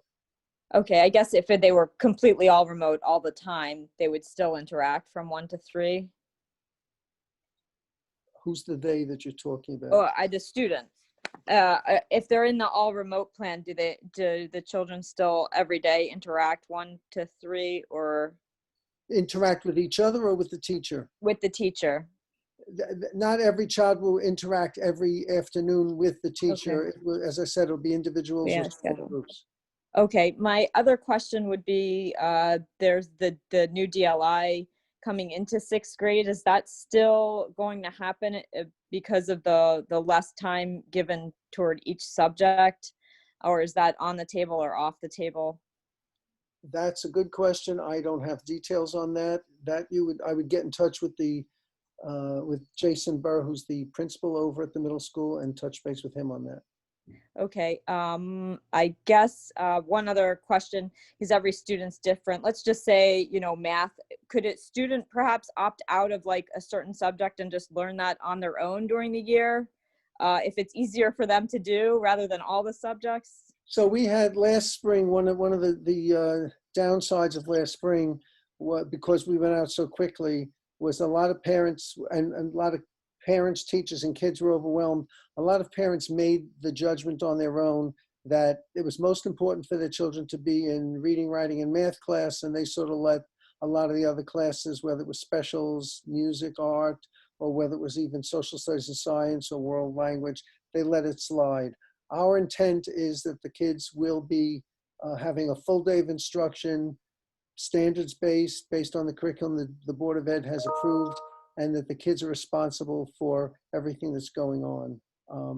We don't want people, we don't want kids, we don't want people making those decisions and then the kids being behind if we get, not if, when we get back to a normal life, that kids are going to be behind because their parents opted that they didn't have to take something on their own. Yeah, I think if we're going to have expectations for teachers and requirements, then we're going to have to insist that our curriculum be followed by the parents and the students that we serve. I think that, because if not, we're not going to have order. We're going to have, it'll be chaotic. And I'm afraid that we'll have too many people opting in and out of things. I think there has Okay. to be some semblance of order. All right, great. And so for DLI, you suggest I email? Jason Burr Yeah, and because I know they were doing planning, Jason and Tim Charleston and Stephanie DeCarlo, the assistant principals, and Priscilla Russell, who's the world language supervisor. I know they were actually planning earlier this summer on things, so I don't have the details on that. Okay, great. And I know you were mentioning the saliva test at Rutgers. The physicians are still all doing it, and it's still a go. I think it uses a larger amount of reagent than the Yale test, so it's okay? not as it's not as available because of that. Okay. Hey, thank you. Okay. No, I'm a Rutgers graduate, and I was wondering what happened after. They're still using it. So, but I think, yeah, that's why it uses a large reagent versus the Yale one. But I could be wrong. See, I'm happy I'm here tonight just for that answer. Thank you. Okay. All right. Thank you. Joe Garcia. Hi, Alejandra Garcia here. So luckily some of my questions have been answered, but I do still have two. I want to start off by saying my family moved here. I have 3 kids. We moved here from a different state, and we love the Princeton district. Our kids have truly blossomed here, and we continue to think so with everything going on and with the remote schooling. I know there are a lot of other districts can't provide the technology that Princeton is providing for their students, and we're so happy that we're a part of this district. But with tech, I do have a question about if there is or there will be tech support, structured planned tech support, because things always go wrong. Well, that's true. Absolutely. Kristen, We have, yep, I've got it. So we already have 2 communication routes that students, we have a dedicated student support email, and it's student help desk, or actually SHD, which stands for Student Help Desk at PrincetonK12.org. That is a mailbox that the entire tech department monitors. We have tech assistants from each building.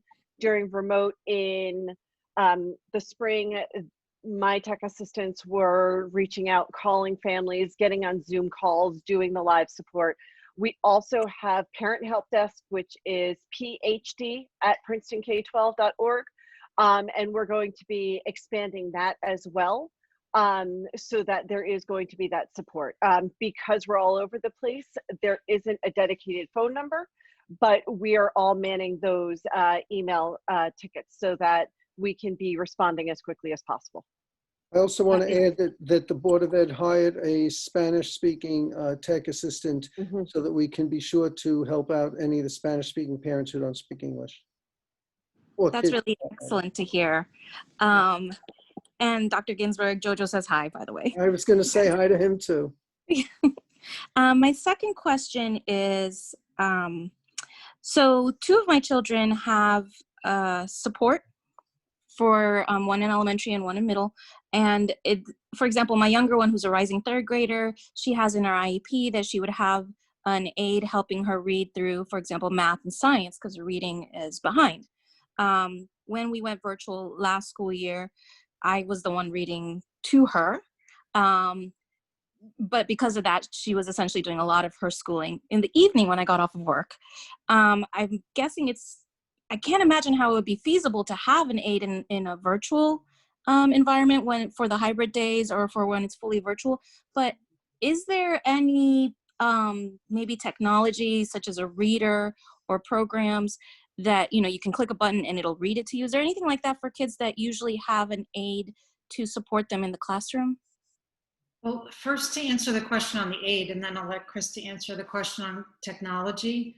Last spring, we struggled with the aides because they didn't have technology. Some of them did, but not all of them did. This fall, they will all have technology. So if a student has an aide in their IEP, that aide will be there to support them, even in a remote learning environment. So just to alleviate your concerns about that, if the aide is still in the IEP. And during our professional development week, I think it's scheduled for September 3rd. All the aides will receive training in how to be able to help using their technology remotely to help kids who may not be right next to them. Wonderful. And there are also add-ins and extensions that you can add to all browsers. Read Write is a great one, and they're essentially screen readers so that you can enable it to read the text to you. In Canvas, there's also the immersive reader, and that is built in. I know it works on the Microsoft side. I've seen that. I haven't seen it on the Google side yet. I'm still playing around with some of the features, but that is also an option as well, that there are some built-in tools in Canvas. Great, thank you. Sue Evans. Hi, this is Sue Evans. I have a rising seventh grader. And I guess one of the questions I have is with regard to Canvas.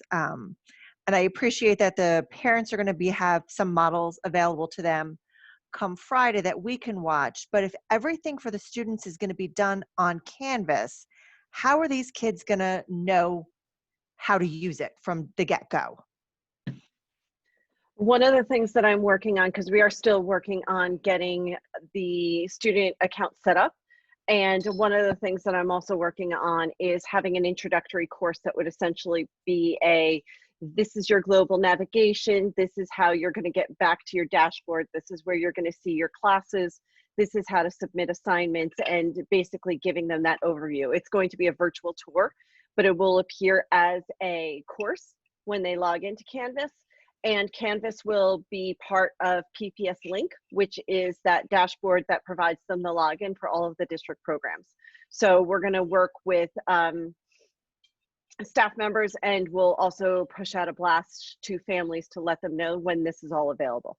And is the target to get that out before school starts? Yes. Hopefully, we're trying to get all the student accounts set up, as well as to get that introductory module done, because it also needs to be done at both the elementary level as well as the middle school and high school level, because those are going to be two different experiences for students. Where at the elementary level, it's going to be more picture-based, clicking on buttons and things along those lines. Where at the middle and high school level, they're going to be seeing more text and things along those lines. So it'll be, I'm working on developing essentially two models for that. And how close? Just Sue, and the teachers will, in their initial classes with the kids, even though it's remote, once they can get on and have the basics, the teachers will start showing them more sophisticated kinds of functions that they want them to do. Yeah, part of it is I'm concerned from day one, if my child doesn't know how to use this new system, how is she going to be able to have a teacher teach her how to use the new system if she can't even get on it? But then how closely is what we as a parent can see and the way we access it going to mirror what the child sees and how they access it? And I ask that because we had some issues in the spring where I thought my daughter was doing things a certain way and was getting into things, and turns out she wasn't, and I couldn't help her get in because my access points to those same systems didn't look the same, and we had to bring in friends to help her figure it out. So unfortunately, it is different access points, because your child will be using PPS Link, which passes through her credentials to log into the program. Where parents log in, you'll have a different username and password, essentially, that's going to get you into the program. So your access points will be different, but when you log in, you will see what your child has and has not submitted. Okay. You'll see all of the assignments that are due. You will be able to track all of that information. So Krista, if a parent logged in as their child, they actually could see what. Oh, absolutely, yes. Okay. Okay, and then just to clarify, when we start school on September 14th, it is that 8:30 to 1 o'clock day. Yes. Okay, and I was able to go in and find the document that Bob was talking about, the expectations. What about, I think there was something else that kept being referenced. And where could we find that? So what is it that you're referring to? The reentry plan itself. Oh, Should be on the website. that's been on the website since like weeks ago, I think. Yeah. Okay, because the one I saw the most recent one I saw was not the one that we're being talked about now. It's an older version of it. Well, the one that was submitted to the county superintendent today, it will be up there tomorrow because it had to be revised to put in the remote piece. But the plan that's been on there from the previous week is the same, except for the fact that we're going totally remote. Okay. Thank you very much. It's not an easy job. I do not envy any of you, and we so appreciate it. Thank you. Thank you. Joanna, why? Hi, can you hear me? Yes. Hi, thank you so much for taking my questions and really appreciate your time. I know it's overtime and this is a very difficult job for all of you. I have a couple of questions. One is I was reading the re-entry plan yesterday, and that I think one of the requirement is for parents like who wanted to go back into the hybrid schooling, that parents have to take symptoms and document that. And I'm just curious as to how are you planning to reinforce that and have parents actually do that at home or even submit their assessment, because I think that's going to be very crucial in order to prevent spreading or to contain any spread from happening. Well, so Joanna, we're going to try to make that happen electronically so that on a daily basis you get an email, you can just respond quick to the email, and that's it. We are still working out the details, but the tech, well, we work with Krista and we're working with the other people in Dr. Ginsburg's office to make that happen and make it user-friendly. We're going to try it out on ourselves first to make sure that it works before we make parents do it, though. But I think to finish answering your question, most of the Princeton parents are very, very responsible, and we need them to fill out that document as a pre-screening instrument. And then when kids get off the buses, we're also going to do temperature checks, and we will be monitoring youngsters. But you're right, to slow the spread, to make sure people are safe when we come back to a hybrid model, it's really going to depend upon staff being honest about the pre-assessment and also parents on a daily basis. And we're just going to appeal to the to being a good citizen to do that. And we will monitor it. If somebody's not doing it, then we're not going to allow that youngster to come to school and potentially jeopardize other kids. We will monitor that. Yeah, our plan, if we have people who are violating what our expectations are, that we'll just determine their children have to be on remote schooling so they don't endanger the kids who are coming in. Yeah. So, we don't want to do that, but that's going to have to be something that we insist on. Great, thanks. So my second question is along the same line about the reinforcement in the school when operationally, I hear you talked about social distancing, and I have a rising ninth grader, and I know how it is with young kids.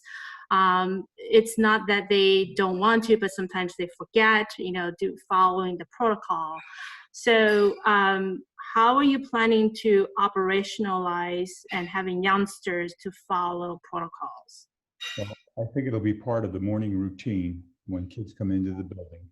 They'll be wearing masks. There'll be temperature checks at the junior high and senior high school.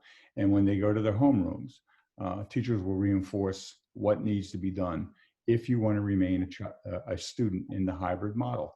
If somebody's going to consistently break the rules, then that youngster is going to have to go to remote. because we cannot jeopardize the health of fellow students and or the teachers who are in the building, because then we will have teachers who won't want to come into the building because of underlying conditions. So we're going to have to be pretty stringent in policing the the youngsters adhering to what the physical distancing and the social acceptance of what that is on a daily basis, because we cannot tolerate youngsters who are not going to wear a mask or are going to hug or touch other people. That just cannot be allowed on a consistent basis. Yeah, Mickey is also taking care of getting signage so that, like you see in supermarkets and everywhere else, so it'll say what 6 feet apart is.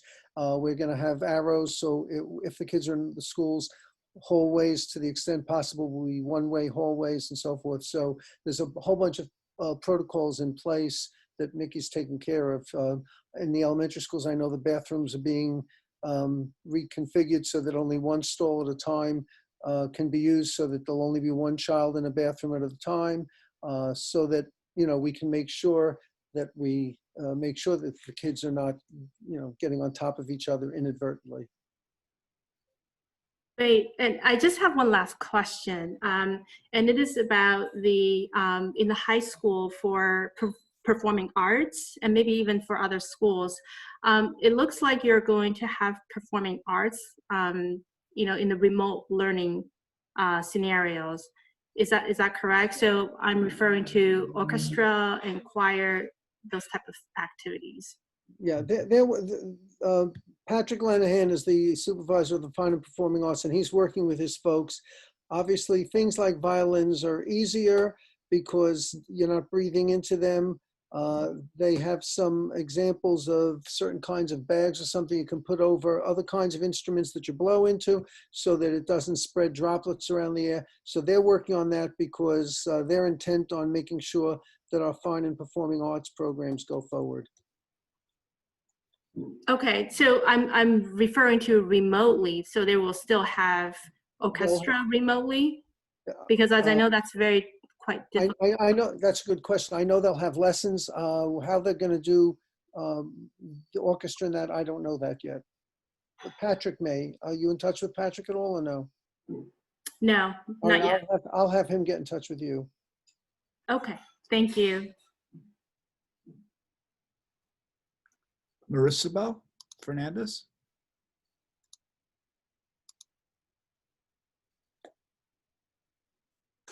Hi, I'm Victoria Figueroa, and I'm a rising 7th grader at the middle school. Last year, I noticed that once jumping into the remote learning, it felt easier because I had already developed a relationship with all the teachers that I was working with. And kind of going back to what the board briefly discussed and what other participants discussed, that like if we could meet teachers and build a relationship so that remote learning could become easier, and having like a face-to-face to get to know them, get to know their style of teaching, get to see them before we just jump straight into Zooms or like things like that. That's the plan. That's what we're attempt to do between September 1 through the opening of school on September 14th. So we will attempt to do that as much as we possibly can. Thank you. It means a lot because it definitely felt easier to have a relationship with the teachers last year. Yeah, and that it was unfortunate that it happened in March, but at least there was a 5 or 6 month history with teachers and routine. So you're right. This will be an entirely new experience. So we'll try to mitigate that feeling of isolation and loneliness. Thank you so much. It's very helpful. Thank you. Melody?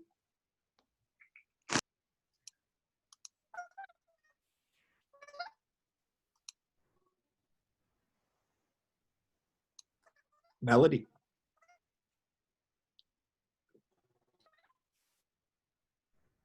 We're having technical difficulties. I have to go to, hello?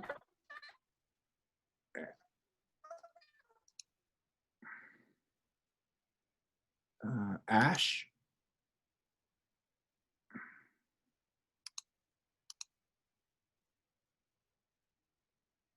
Yeah, hi, can you hear me?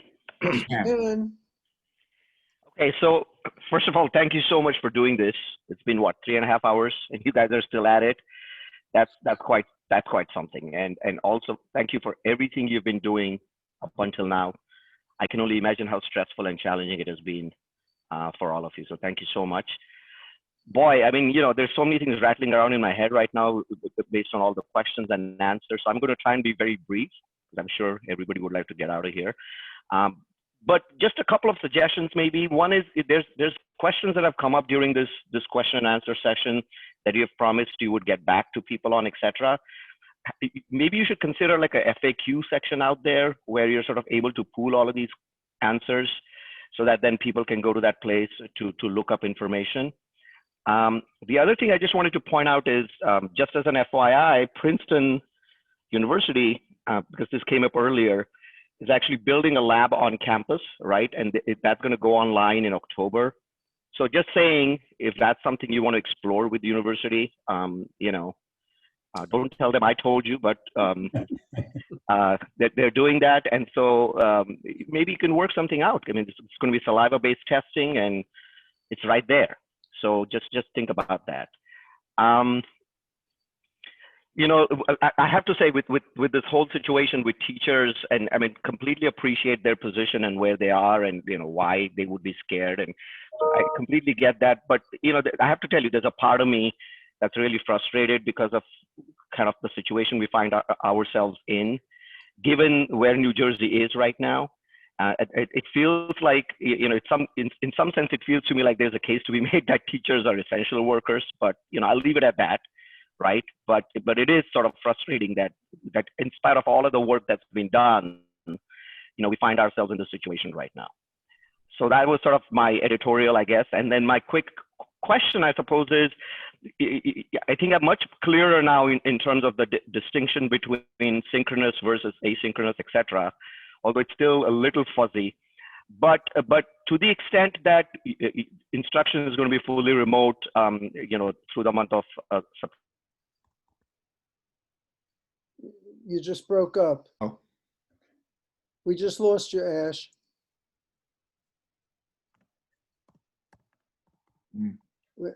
We can't hear you.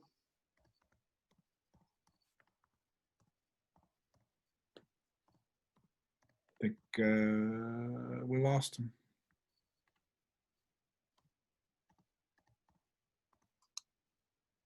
We'll have to go on to Yu Wang.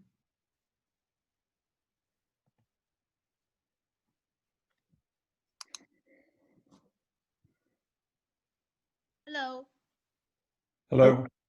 Hi. Thank you so much for organizing this evening Q&A sections. I actually, like many of the other parents asking questions, I have all of the concerns. One side is the efficacy of teaching and learning. Another side is the safety issues when we come back to the in-person learning. So I have one of the questions that I think none of the parents have been asked is about switching classrooms, because I have a rising 9th grader and a 6th grader. So in the middle school and the high school, the students are going to switching classrooms. They have 5 minutes of the intersection between the classroom to switch. And from my understanding that the hallway is going to be crowded because students are rushed to the next classroom, and they're going to sit in the seat that you know, the last class students, whoever has been sit. So my question is there any implemented plan for how to synchronize, how to organize the students' traffic, and also disinfect the surface between the class, the students? Yes. Let me try to do that one, Bob. I know both the senior high school and the junior high school, the bell schedule is going to be slightly off center. So in other words, if my class ends at 9, the next class is going to end at 9:02 or 9:03. So you won't have the bulk of the traffic. And you also have to remember in the hybrid model that we're proposing, say we had 800 students at the middle school, 40% or 320 will be on remote. So that leaves us with, it's late, but my math is right, about 480 kids. And that would mean that we would have 240 in for the ABC day and the 240 for the following. So that school would have plenty of space for social distancing. And with the word I was looking for, now that I recall it, the staggered bell schedule, it will eliminate that traffic that you're talking about, because you're right. I was standing at the middle school and I spread my arms out, and to be quite honest with you, I could almost touch both sides of the hallways, because these are older buildings. They're not 10, 12 years old, where schools are now built with wide hallways and so forth and so on. The architecture is beautiful, but it doesn't necessarily lend itself to physical and social distancing. So I hope that answers your question, because we'll be servicing significantly less students than we would on a normal day. You know, you're thinking of that middle school being overcrowded. I'm looking at it with 320 kids on remote and 250 or 260 kids who happen to be there in a hybrid model. I think we can handle that, as Dr. Ginsburg indicated, with the one-way hallway traffics, signage, and the fact that we have a staggered bell schedule. I hope that answers your question. And also with the different classrooms, will the student give wipes to wipe their desks? There will be an opportunity for two things to occur. Every classroom, as you walk in, we have a pump that's going to provide hand sanitizer, so that when you sit down, and we're looking at we would love the teachers to rotate and the kids not move, but that's not possible in the junior and senior high school, because the kids have individual schedules. So we'll be working on providing something for the youngsters to wipe down their desk and chair. The question becomes, and we're looking into this because there was a question about how safe using these wipes are all the time on your skin and so forth and so on. So there will be some protocol in place for that. Thank you so much. I really appreciate that. And also, as a parent, I think we, as a community, we really want to collaborate with the teachers, with the school administrators, and any information that you need us to help to communicate with the kids, and simply as how to wear those PPEs. We can help, we definitely, and also they're all kids, and we will make all the efforts to get through this difficult situation. Thank Well, you. you make a good point, because it is a team effort. It's parents, students, community members, and school officials and school teachers. If we do this together as a team, then we'll be successful. And if we're not working as a team, we probably won't be successful, and that will be the key. So thank you for your kind words. Thank you. Thank you. Thank you. Esweros?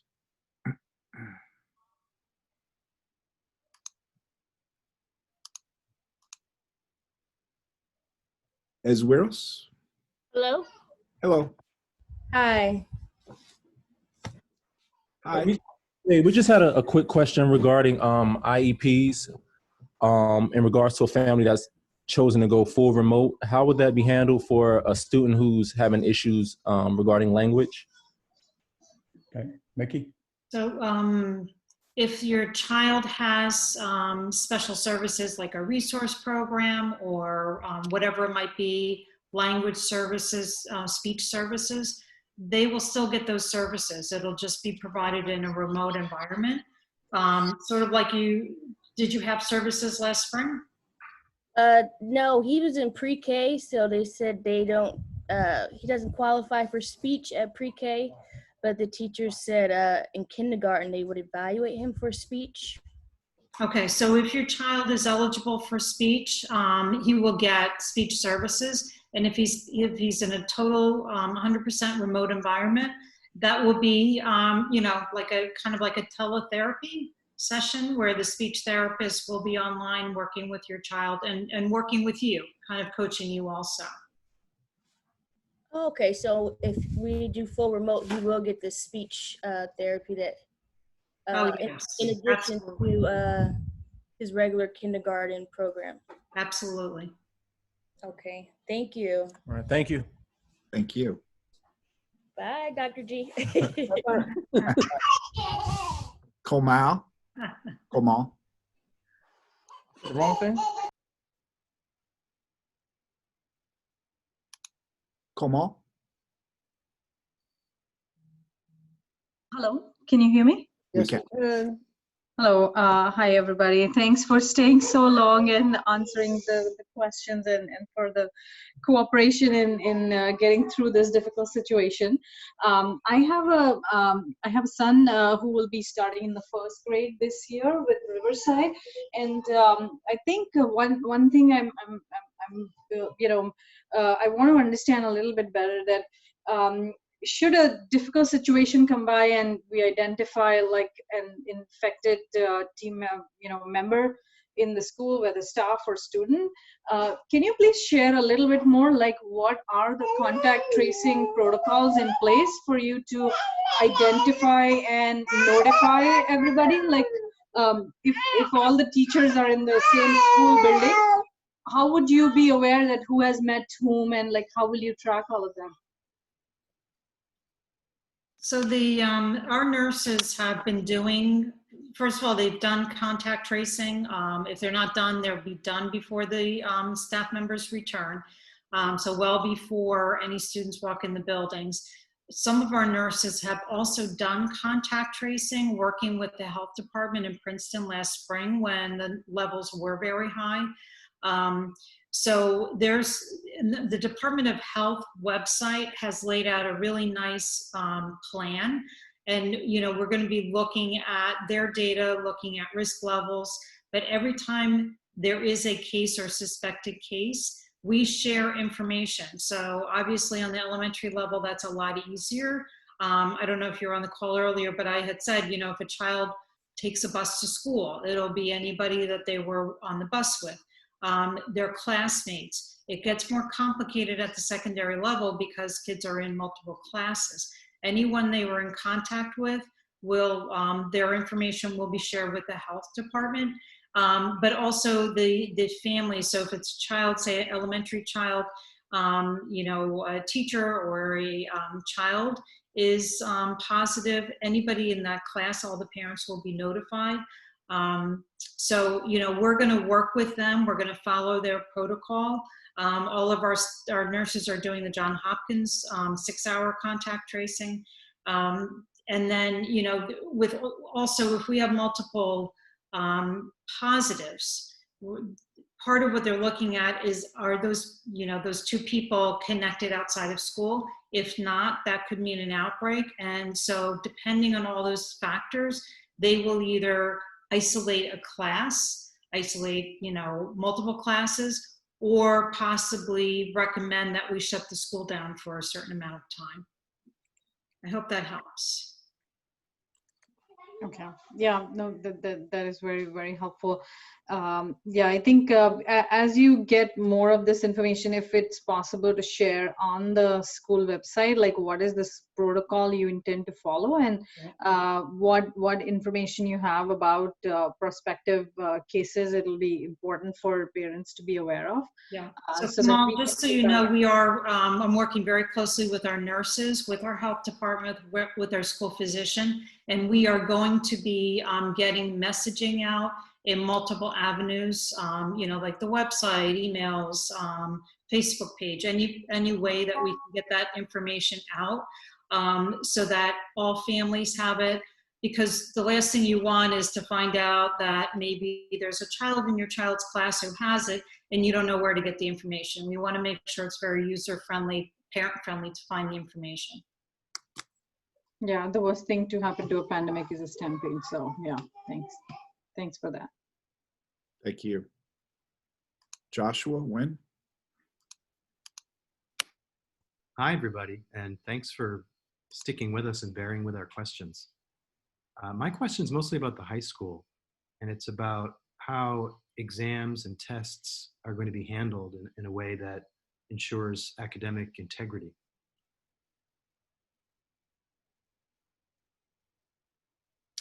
So in the plan that we have, there is a section which suggests to teachers how they might do assessments. And among the suggestions are not to ask questions that are just fact-based, but questions that are more, delve more deeply and make kids think, so that they can't just copy answers from each other or look them up necessarily. There are some districts that are suggesting the teachers just go ahead and give kids open book or open note tests so that it doesn't become an issue. But the idea is to try to give kids the kinds of questions that would make them think and have to express opinions or analyze information, as opposed to giving straight, yes or no or specific right or wrong answers, to try to help embrace that. And then there is also obviously expectations for the parents about making sure that the kids do their own work, and parents not, I mean, one of the things, and we'll probably put something out, I know we had many issues last spring with children in the elementary schools in particular. We had to tell parents that answering the questions for their kids and doing the work for their kids wasn't helping the kids learn it. It was making the teachers think the kids did learn it, and letting the teachers go on when they shouldn't have gone on. They should have retaught certain things. So part of it is going to have to be the way we administer tests and the kinds of questions we ask. Part of it is going to have to be the intelligence and common sense of both kids and parents in terms of using tests not as bludgeons on people, but using tests for what they're really meant for, and that is to see what kids know and don't know, so we can teach accordingly based on what we found out from the test.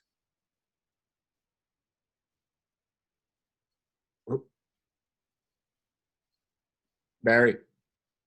You're on mute, Barry.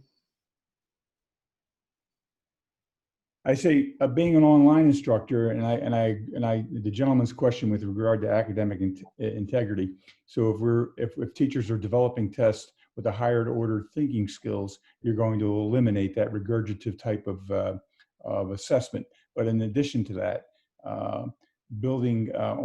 teaching online, I found that building scenarios around the problem solving or the content you're trying to teach does two things. It eliminates looking up on Google the answers, and B, it provides an opportunity for me as the instructor to assess thinking and problem solving. So scenario-based instruction sometimes is a very helpful instructional tool online. I really like what I'm hearing, and as a teacher myself, I know that creating those kind of assessments is very challenging, and it's going to require quite a bit of extra work on the part of the teachers.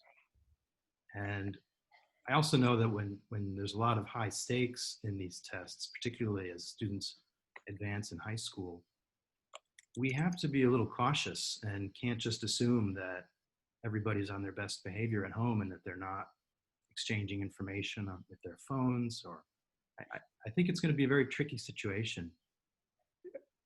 I agree. There's nothing easy about it. You said you were a teacher. I teach at a university in a doctoral program, and sometimes when I present these assignments, I'm wondering myself. It's very difficult for me to judge whether or not if I'm getting what I want. That's why I say that I try to develop all my assessments and problem solving based solutions.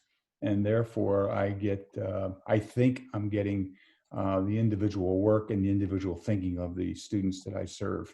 And I believe if teachers were to adopt that practice in building scenarios, it would enhance the learning for youngsters in a remote situation.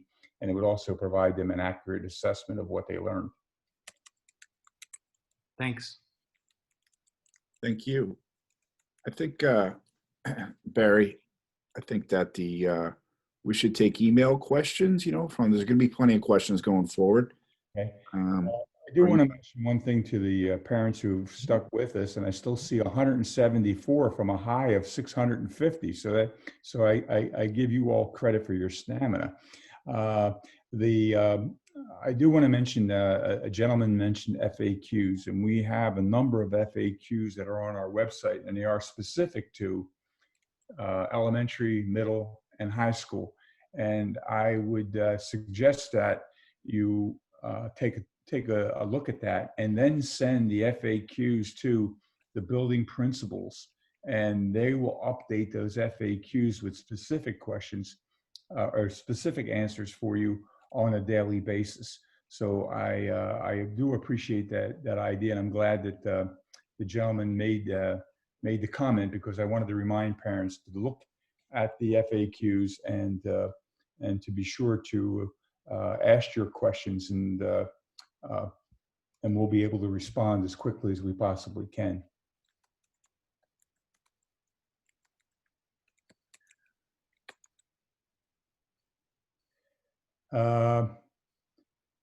Matt? Yeah. Anything? Are we? No, I mean, I thought we kind of decided we'd go till 9:45, and I think, I mean, I don't want to speak for everyone, but we have a lot of work to do, and I don't want to burn out. We have a lot of work to do as a district. So, but you guys have been amazing. The four of you guys answering these questions. You can. Somebody's just asking a question. Where do we send our questions? I would refer specific questions about high school, middle school, and the elementary schools to the individual principals, because they will get back to you quickly, because they're updating their FAQs regularly. So to answer that particular question. Just let me make a closing comment. I want to thank the administrative staff for, we probably spent 7 or 8 hours today on Zoom with close to 1,000 people, and for their professionalism and the quality of their answers. So I thank my administrative staff for that. And I want to say a special thank you to the board for providing all the support that we need, from PPE to ion filters to ionize our air, to one-to-one initiative for our remote learning, and also for the support of Canvas. And lastly, I want to thank the parents and the student who asked questions tonight. To have you all stick with us for 4 hours and answer and ask the significant types of questions is a credit to the community, and how interested you are in your kids and their learning. So I applaud you, and I hope you will continue to help us get better, and hopefully we can provide the best possible opportunities for your youngsters as we move forward. So I wish you a good night, stay healthy, and stay in touch. Thank you very much.